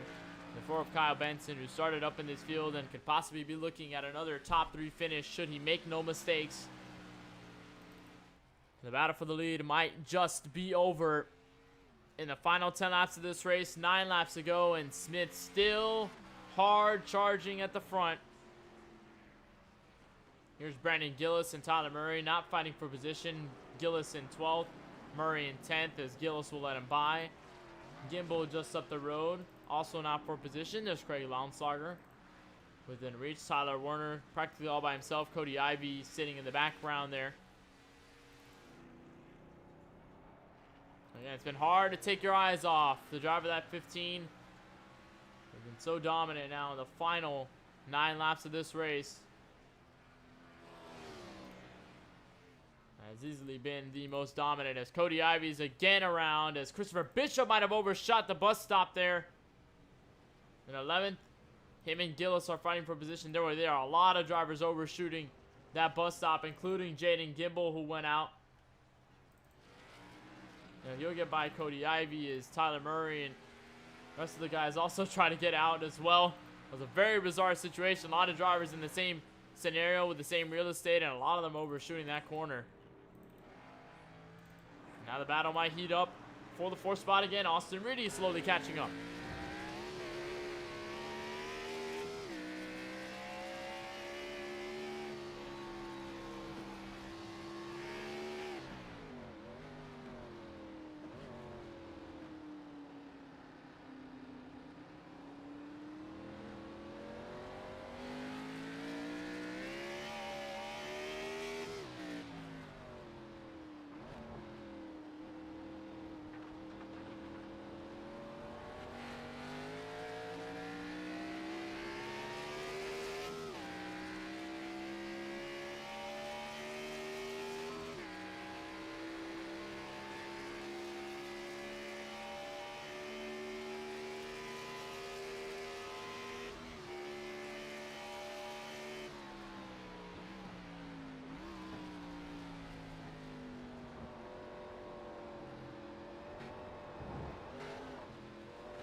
Look with Reedy, as now the gap has grown. And continue to ride 4th and 5th. 8 laps to go from the Daytona workhorse. Has all been Brian Smith. They're just trying to look for things out on the racetrack to see. There's Tyler Murray ahead of Jaden Gimbel. Murray 2 laps down, Gimbel 1 lap down. 9th and 10th respectively, as Gimbel will go back around. Quickly on the banking. Back over into the back straightaway bus stop where Craig Lounsauger sits. Tyler Warner on the other end of the racetrack. As Austin Reedy might have locked the brakes up just a little bit of smoke coming out of the 11. This has been easily the closest battle all night long between third on back, and we've seen some fantastic battles between all three of these guys, including James Holter at times when he was stuck in the mix after that competition yellow, or rather before that competition yellow. There's really been no fight up to Brian Smith.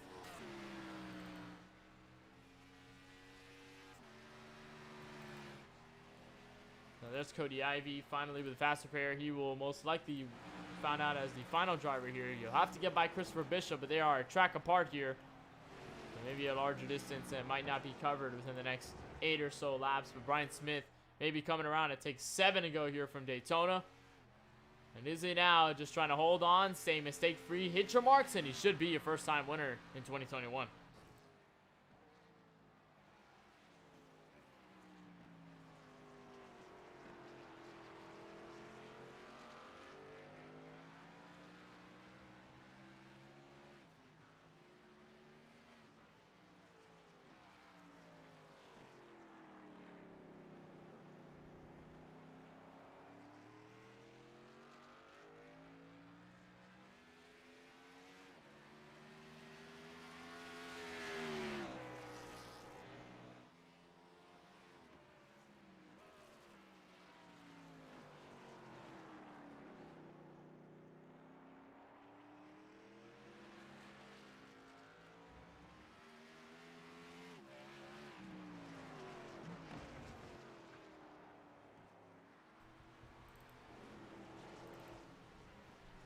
And looking forward again, still.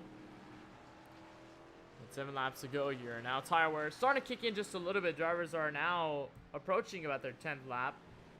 Well, at least Herman is approaching his 10th lap. Kyle Benson at his 9th.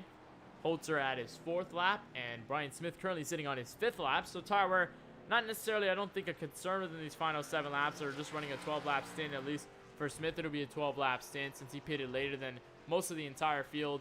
He probably won't have to deal about the tire wear too much. I think the tire wear was the biggest concern in that opening run. They went 20 laps, and it was all just a case of who was going to be the best under that tire wear. If you can wear it out a little more, the hard braking, the locking up, and the tires screeching over the pavement can easily wear them quicker than if you didn't lock them up. And wheel hopping, also a big concern. We've seen drivers go sideways, and putting in that power, 750 horsepower, is not necessarily easy at a track like this, or it is a Charlotte Roval. I mean, practically you're keeping yourself about half to 75% throttle throughout a lot of the exits in this corners, and especially here at turn 1 where it's so treacherous. You're going to be hard on the brakes here, then back to the gas you go, just trying to ease it in. And then by here, it's a very awkward sense. You want to go full throttle, but the car doesn't necessarily give you that grip. So you have to be about half throttle, and you see the 15 kicking it sideways as now he might lap Jaden Gibble again and put him 2 laps down. This will put him at equal pace with Tyler Murray. And indeed it does, but Murray is about to go 3 laps down, so they are an entire track apart, even though they are fairly close.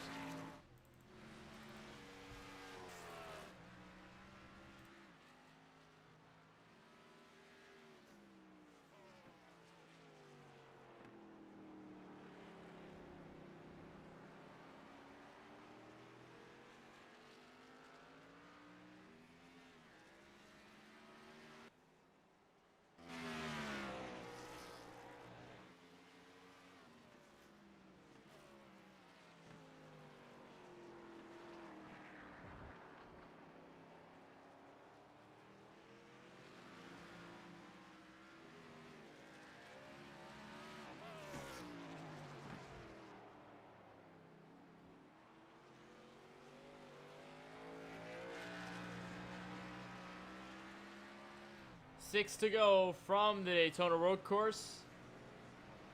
And about to be 5 to go. And should this continue under green flag circumstances, we should have about 10 more laps of racing. Or 10 minutes of racing. Where Brian Smith is sure to hold on and will lead the lap. The gap continues to grow. It's about 25 seconds, 24.6 or 24.866. And it's still growing. Domination by the 4 With 30 laps led ever since taking it away from James Holzer. Has easily been one of the fastest on the racetrack and has not fallen out of the top 2 ever since the start of this race. You can expect to see how good Smith has been.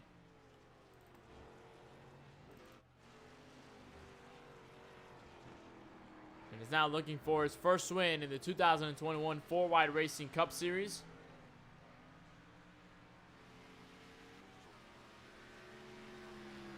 He'll become the 4th different winner if he's able to take the checkered flag. I mentioned that earlier, how we've had a handful of different winners, and before Auto Club we hadn't had a repeat winner just yet before James Holzer took that spot away and took his 2nd win of the season. Now we might have our spurge of new winners maybe starting tonight at the Daytona road course. It's been a rather separated and calm race here for the most part. As the series now will have to shift forward, and Brian Smith hopefully going to be able to see him for the rest of these races. I've never seen him before in this series prior. Now within the next couple of weeks, up to race number 10, it will definitely be an interesting challenge, because if we look forward, we'll have our short track at New Hampshire. It'll be our first short track of the season, a 1 mile, the Magic Mile. In Talladega, that's definitely going to be another interesting race, another super speedway. After Daytona and Daytona, known for its wildness, known for its chaos. And Iowa also going to be an interesting venue. Not really seeing those much with the Cup cars, but Iowa brings out a good show with these packages. It brings a handful of multi-groove racing as well. Then Martinsville, which will be another chaotic short track event before we get to the Dash for Cash qualifier at Michigan, March 31st, and that's the 10th race of the season. That usually will mark our halfway point of the season. The Dash for Cash will have a couple of races, including Michigan, Pocono, Dover, Vegas, and the Charlotte Roval before ending at Atlanta. That will capitalize the Dash for Cash. And then Bristol, Phoenix, Daytona Oval again, where the chase starts, and then we find our way and try to get a champion here in 2021 and conclude the season by late June.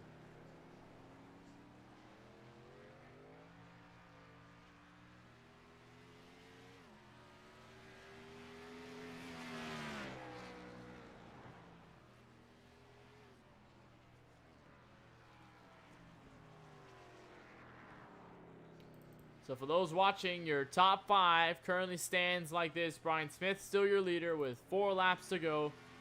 James Holzer will be 2nd. Kyle Benson is 3rd. Brad Herman is 4th.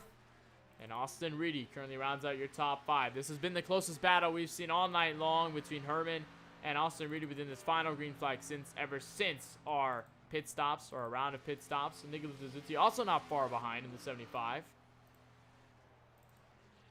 And Tyler Werner also a little bit further back the road. Craig Launsager as well. Jaden Gimbel, who's 1 lap down and now in a fight with Tyler Murray, but might also get put 2 laps down on the track.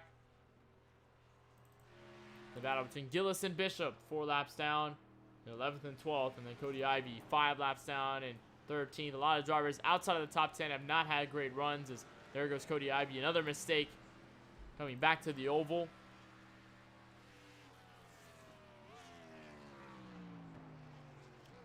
As we are getting to 3 laps to go from Daytona, Smith 28 seconds over James Holzer, and is now looking to cruise to his first win in the 4 Wide Racing League season.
Here's Kyle Benson getting around Christopher Bishop. That pass, an easy pass for position. As now they'll still be together over Herman, though, very loose at the exit of turn 1. Might give Reedy some time to catch back up. However, we'll just have to see for the moment. I don't think it will continue to be the same way in the final minutes of this race, the final laps of this event. And it's long to get around this racetrack. Usually, a lot of other road courses, you don't really last that long. It feels a lot faster in the car than it does from any other perspective. When you're in the car, it feels like you're going through these laps a lot quicker. And the time goes by faster. They say, with a lot of the activity in the cockpit, of course, the laps will seem faster. However, you're just feeling a little slower. Still about 2 laps and about 4 seconds to fall off from the leader, Brian Smith. His best time at a 1:53.5. Recently set on that fresh tire set. And now he's got 2 laps to go. So about 6 more miles.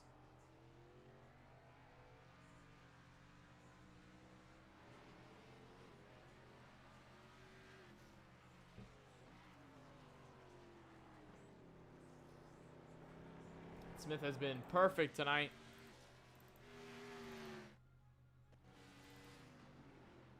There's no question that ever since Smith has taken over the lead, he's been blistering fast. He's been equally one of the best road racers. Talked to a couple of drivers last week after the end of the Auto Club race, and they had expected this race to go roughly for them, and trying to make it known that if guys like Jake Royal had showed up, they would have been easily dominated on the road courses, but unfortunately not seeing Royal here tonight. And in case we've got Brian Smith to be the dominant one, and we thought James Holzer could be the driver to be the dominant one here tonight. But ever since that pass, it's been rough for Holzer to get back up to speed, and it is about 30 seconds of a gap between the top 2. As one has been textbook for the driver of the 8 as you ride on board once again. Smooth through the shifts and clear through the bus stop. And easy on the throttle as the tires wear out. About 11 laps in his stint.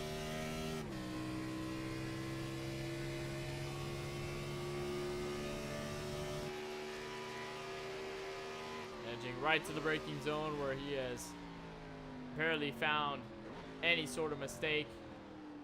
Has been clearly the best as he dodges both of the curbs, and he will take the white flag one more time around from the Daytona Road Course. It's been all Brian Smith, and now he has a chance to cap it off and take his first win in 2021. It is closed in significantly between Herman and Reedy, but they continue to maintain themselves 4th and 5th as Holzer now just holding on. He's about to take the white flag in the 2nd spot. And more than 30 laps led in this event out of 50 laps. A competition caution at lap 20. So it's back under. I brought everybody bunched up, but it was no match for Holzer to hold off Smith, even in the opening run. And Smith, with a pass back, has been lightning quick ever since. Took care of that final pit stop to end the evening. And he has not shown any signs of weakness any time by. And Smith will exit the infield road course for the final time tonight.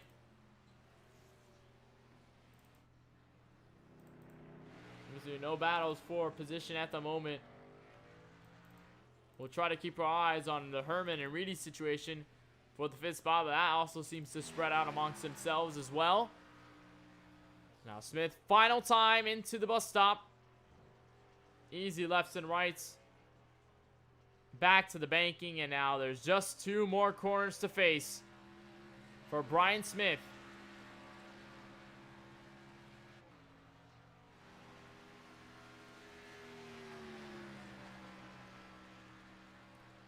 Final time through the front stretch chicane. It's been domination, domination, domination for the 15 of Brian Smith. He'll come off the final corner, come straight to the 18 degrees in the tri-oval, and Brian Smith will take his first win in 2021 in the 4-Wide Racing Cup Series. He wins here at the Daytona Road Course. James Holzer, strong effort. The driver with 2 wins will come off second, 30.5 seconds behind the race leader. And will walk with good points to New Hampshire next week.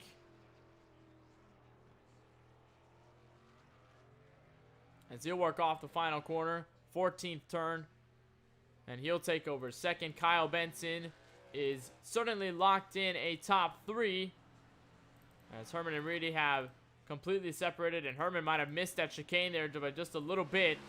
And Benson now looking to cap off this race. But Brian Smith cycling back around. And he is your winner here from the Daytona Road Course for the first time in 2021.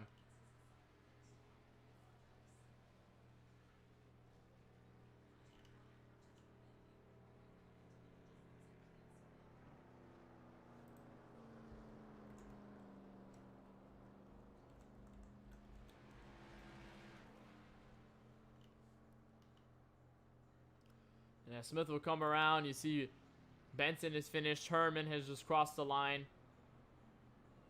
Austin Reedy will cap off the top 5. Nicholas Suzuki will be 6th at the line. And a lot of drivers still finishing this race. Well, now as Brian Smith continues to find his way, or at least maybe find a place to burn out here as he comes to the exit, comes to a stop at the exit of the Infield Road Course. We'll take a look at your full-fledged field results. See exactly where each and every driver finished at the end of 50 laps from the Daytona Road Course. Brian Smith, your winner here tonight, and his first win of the season comes here at the Road Course. A dominating effort after winning by 30 seconds over James Holzer, 2-time race winner this season, will finish second. Kyle Benson will hold on to another strong points day and finish within the top 3. Brad Herman will finish 4th. Austin Reedy will finish 5th, with Nicholas Suzuki going into 6th place. Tyler Warner, Daytona winner, 1 minute 44 seconds behind in 7th, with Craig Lawlensager rounding out the top 8. Jaden Gimble, your first driver, under 1 lap down, 2 laps down at 9th, with Tyler Murray rounding out your top 10, 3 laps down on the racetrack. Brandon Gill is 4 laps down, along with Christopher Bishop in 11th and 12th, with Cody Ivey in 13th, Roman Long 14th, and Chris Massey, who barely got to the green flag, ran about a couple laps before parking it. He will finish out your 15-car grid here from the Daytona Road Course, and all eyes, those set on the driver of the 15. And Brian Smith, your winner here tonight for the Daytona Road Course. We'll try to get him in, and I don't believe he's in any of the voice chats, so he might have to bring in another driver out. So I believe we'll just bring in the rest of the drivers sitting in the top 3, and we'll start. Now we'll go next with the driver of the number 88 in James Holzer, the 2-time race winner, coming home here in the 2nd spot from the Daytona Road Course. We'll talk with the driver of the number 88.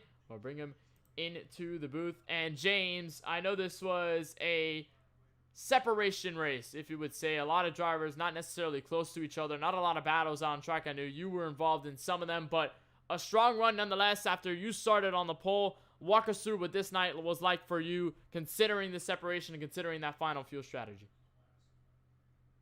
There was really nothing at the end. There was no strategy that could have beat that 15. I don't know what he was doing, but was running smothering lap times at the end. He was still almost a whole second faster than me. So kudos to him, because I don't know what he was doing, but whatever he was doing it right. Yeah, ran a really good lap to get on the pole. Didn't run anything like that in practice all week, and kind of pulled one out of our butt to get another one. And really was just holding him off, and I knew he was faster than we were, and we were really pushing the car way harder than what I could, and I was wheel hopping and sliding and all kinds of stuff, just trying to hold him off, and in turn destroyed my tires that first run, like wrecked I think 3 or 4 times before that competition. Destroyed my splitter on the rumble strips, hit the wall a few times, so had to use a faster pair. Gapped him coming back on the pit road somehow. We had a really good pit stop. Got to thank the pit crew on that one. Got out and just couldn't hold him off. Just trying to really pinch him hard in NASCAR 1 and 2 there, and just tried to outman him into that corner, and I couldn't. And apologize to Benson for kind of spinning him across the nose there. That's a really hard chicane to race through too wide. really, I'd swung it out wide. I put the left side on the rumble strips. I don't know what else we could have done, but maybe should have been more patient. But he rebounded to I believe, a P3 finish. So kudos to him. Yeah. I don't know. We did a lot better job managing our tires at the end, but we had to run a lot slower to do that, I guess. Yeah, I don't know. I don't know where Brian was finding grip at, but he got it, and yeah, I don't know. Typically do really good. We were off our mark tonight. Went off track a few times. Typically don't make those mistakes, but I think that's just because we were pushing a lot harder. Last season here dominated the race last year, and yeah, I don't know. I'm happy about P2, but always want to get one spot better. But going to be able to keep the trend going, moving forward, and just try to hang on to this points lead that we have still moving forward. And that's one thing to be proud about. Certainly something to be proud about, and certainly nothing to complain after a lot of great finishes, and you currently still hold the points lead over Kyle Benson. But now that you've strung a lot of good finishes, including those 2 wins to come along with it, how are you going to carry this momentum into the first short track when we go to New Hampshire next week? New Hampshire is another one of those control the right rear. Learned a lot since the last time I was there. We finished P2 or P3 last season, so definitely got a lot moving forward. Not really my best. I think it is a mile track, so I guess it is kind of considered a short track. So it's not really my best short track, but definitely going to be a change of pace for sure, and really looking forward to it. I know a lot of these guys really enjoy the short tracks too, so it's gonna be a lot of fun battling everyone on track. And once again, like I said, going to be save the right rear, and just keep the forward momentum without heating up the right rear.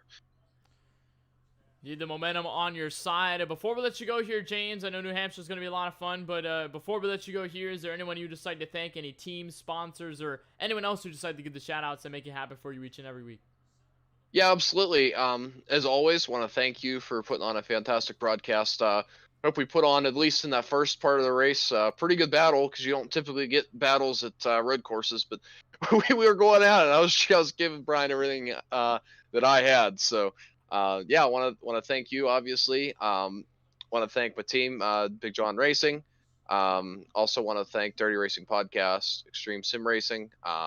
Yeah. We'll see you guys next week at New Hampshire. Hope you guys tune back in. Well, James, we certainly appreciate the time, and of course, we congratulate you on your second place finish here tonight. Certainly was a lot of fun watching you battle with a handful of drivers through the entire section of this road course. Again, congratulations, and we'll look forward to seeing you at the Magic Mile when we come over next week. Look forward to seeing you too. Thanks, Kenneth. There's James Holzer, driver, the number 88 machine, your winner here tonight, or actually the second place driver to finish here. Apologize for that. Here from the Daytona road course. We'll finally look over for our first place driver, and we'll bring in race winner Brian Smith, who led practically most of the race, 36 laps to his credit, and now he is a winner here. We'll try to bring him in to the broadcast booth. Try to see whether we can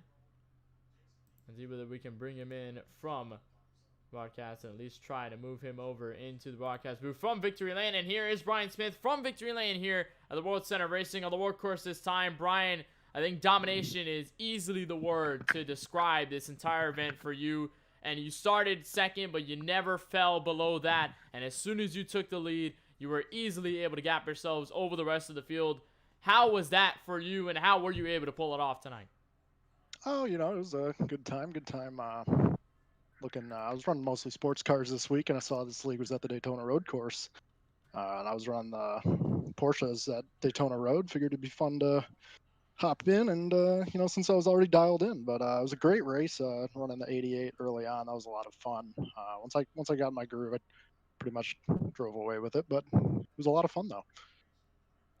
It certainly was a lot of fun since you had all the clean air and you were able to dominate this event. But at least in terms of this road course itself, it's not necessarily a permanent road course, if you will. It's more the mix between the Daytona Oval and the actual road course, coupled with that new chicane that they added just for the NASCAR Cup Series.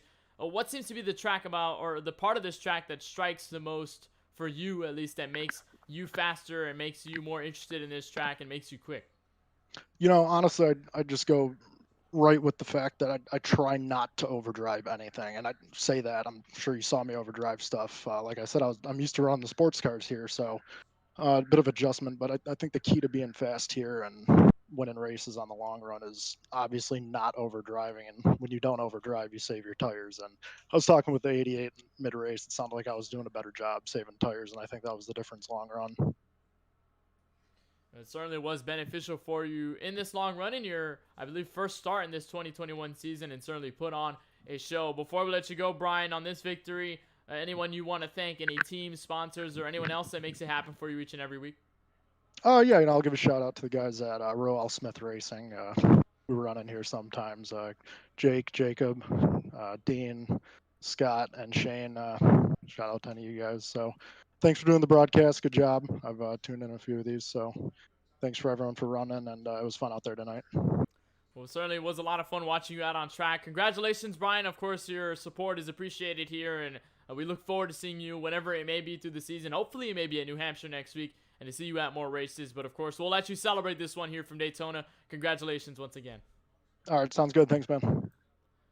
That is Brian Smith, the one taking the checkered flag and actually the winner here tonight at the Daytona Road Course in a dominating performance here all the way. 36 laps led to the checkered flag. We'll find our way with the final driver interview of the evening, and we'll walk up to the number 4 of Kyle Benson, a driver who finishes just inside of the podium. And again, we'll have a solid finish in the point standings. We'll bring in Kyle from pit road. And Kyle, I think this race, probably a more chaotic one for you, considering you were finding yourself in a lot of these battles. You were in the midst of 3rd, 4th, 5th, and kind of crawling your way through the field. What was the most significant part about this longer run? Because I know 20 laps before the competition yellow was a pretty long stint, and then you had 30 laps all the way to the finish of this race. How was that for you in terms of conserving your race car? Just being consistent, keeping it on the road. That's pretty much about it when you have such a long race, like 50 laps here at the road course. But yeah, keeping the tires under you. That's pretty much what you had to aim for all night, and that's kind of what you had to do. The tires weren't going to last a fuel run at all, because the tire wear from 10 laps to 20 is a completely different ball game. And if you can somehow save the tires, you can maybe gain some time. But it's just more kind of keep it on the track, keep the time up, keep momentum. Keeping the momentum was key, especially at a track like this. But for you, you've been on a high stride, a lot of great finishes. You've yet to capture a win, but you've backed up for a lot of the points you've made up, and you're second in points coming into tonight, and you'll probably get a good amount more coming out of here into New Hampshire. What does that mean for you and your team, and going on that momentum stride and now working toward the first short track of the season with all that momentum on your back? Just keep the train going. I'm trying to keep my head down, try not to worry about momentum. Just trying to keep my stuff clean, just be consistent, and it's obviously paying off in the points. And I trust me, man, I want to win, but it's just if I can take top 5s, top 3s every day, I'll swallow my pride and go to the next one. Well, a lot of points going to be captured towards New Hampshire. Kyle, before we let you go on this 3rd place finish, is there anyone you'd just like to thank, any teams, sponsors, or anyone else that makes it happen for you here on the sim and in this 4-wide racing league? Definitely Roman Long and Tyler Murray for making the lead. Big guys at Big Fast Racing. Murray for making my paint scheme. He does a really good job. Teamwork Designs, check him out. But yeah, and you make an awesome broadcast. And that's pretty much about it. Well, Kyle, we certainly give our many thanks for talking here with us. And, of course, our congratulations go out to you for the 3rd place finish here at the Daytona Road Course. And we look forward to seeing you at the Magic Mile, our first short track of the season. Now, that's going to be a different challenge for everybody in the field. So we look forward to seeing you there next week. All right, thank you. That is Kyle Benson, your 3rd place finisher and final driver interview of the evening here at the Daytona Road Course. And that will cap things off as we move forward in the 4-wide racing league season in 2021. And the next track that we will visit will be the Magic Mile, the New Hampshire Motor Speedway, our first short track of the season. Will make its way into the 6th race of the entire circuit, and that'll be coverage at 9:10 p.m. Eastern right here on MaxSpeedTV, and we'll have coverage from there, including all of our pre-race, post-race coverage, and everything in between to try to find out who will take another checkered flag here in the 4-Rider Racing League and how the points will continue to shake out with James Holzer in the lead. Well, that'll cap things off from all of us here at the Daytona Road Course and the World Center Racing. Got to give a shout out to Tyler Murray and a thanks to all of the people at the Race Council and all the admins that make things possible and the officials for putting up the races each and every week. And our winner, Brian Smith, by 30 seconds over the rest of the field and his first win of the 2021 season, capturing it in dominating fashion. And for all of us here at MaxSpeedTV and for myself, Kenneth Bueno, we say good night from the World Center Racing, and we're back to another racetrack and a short track in New Hampshire next week.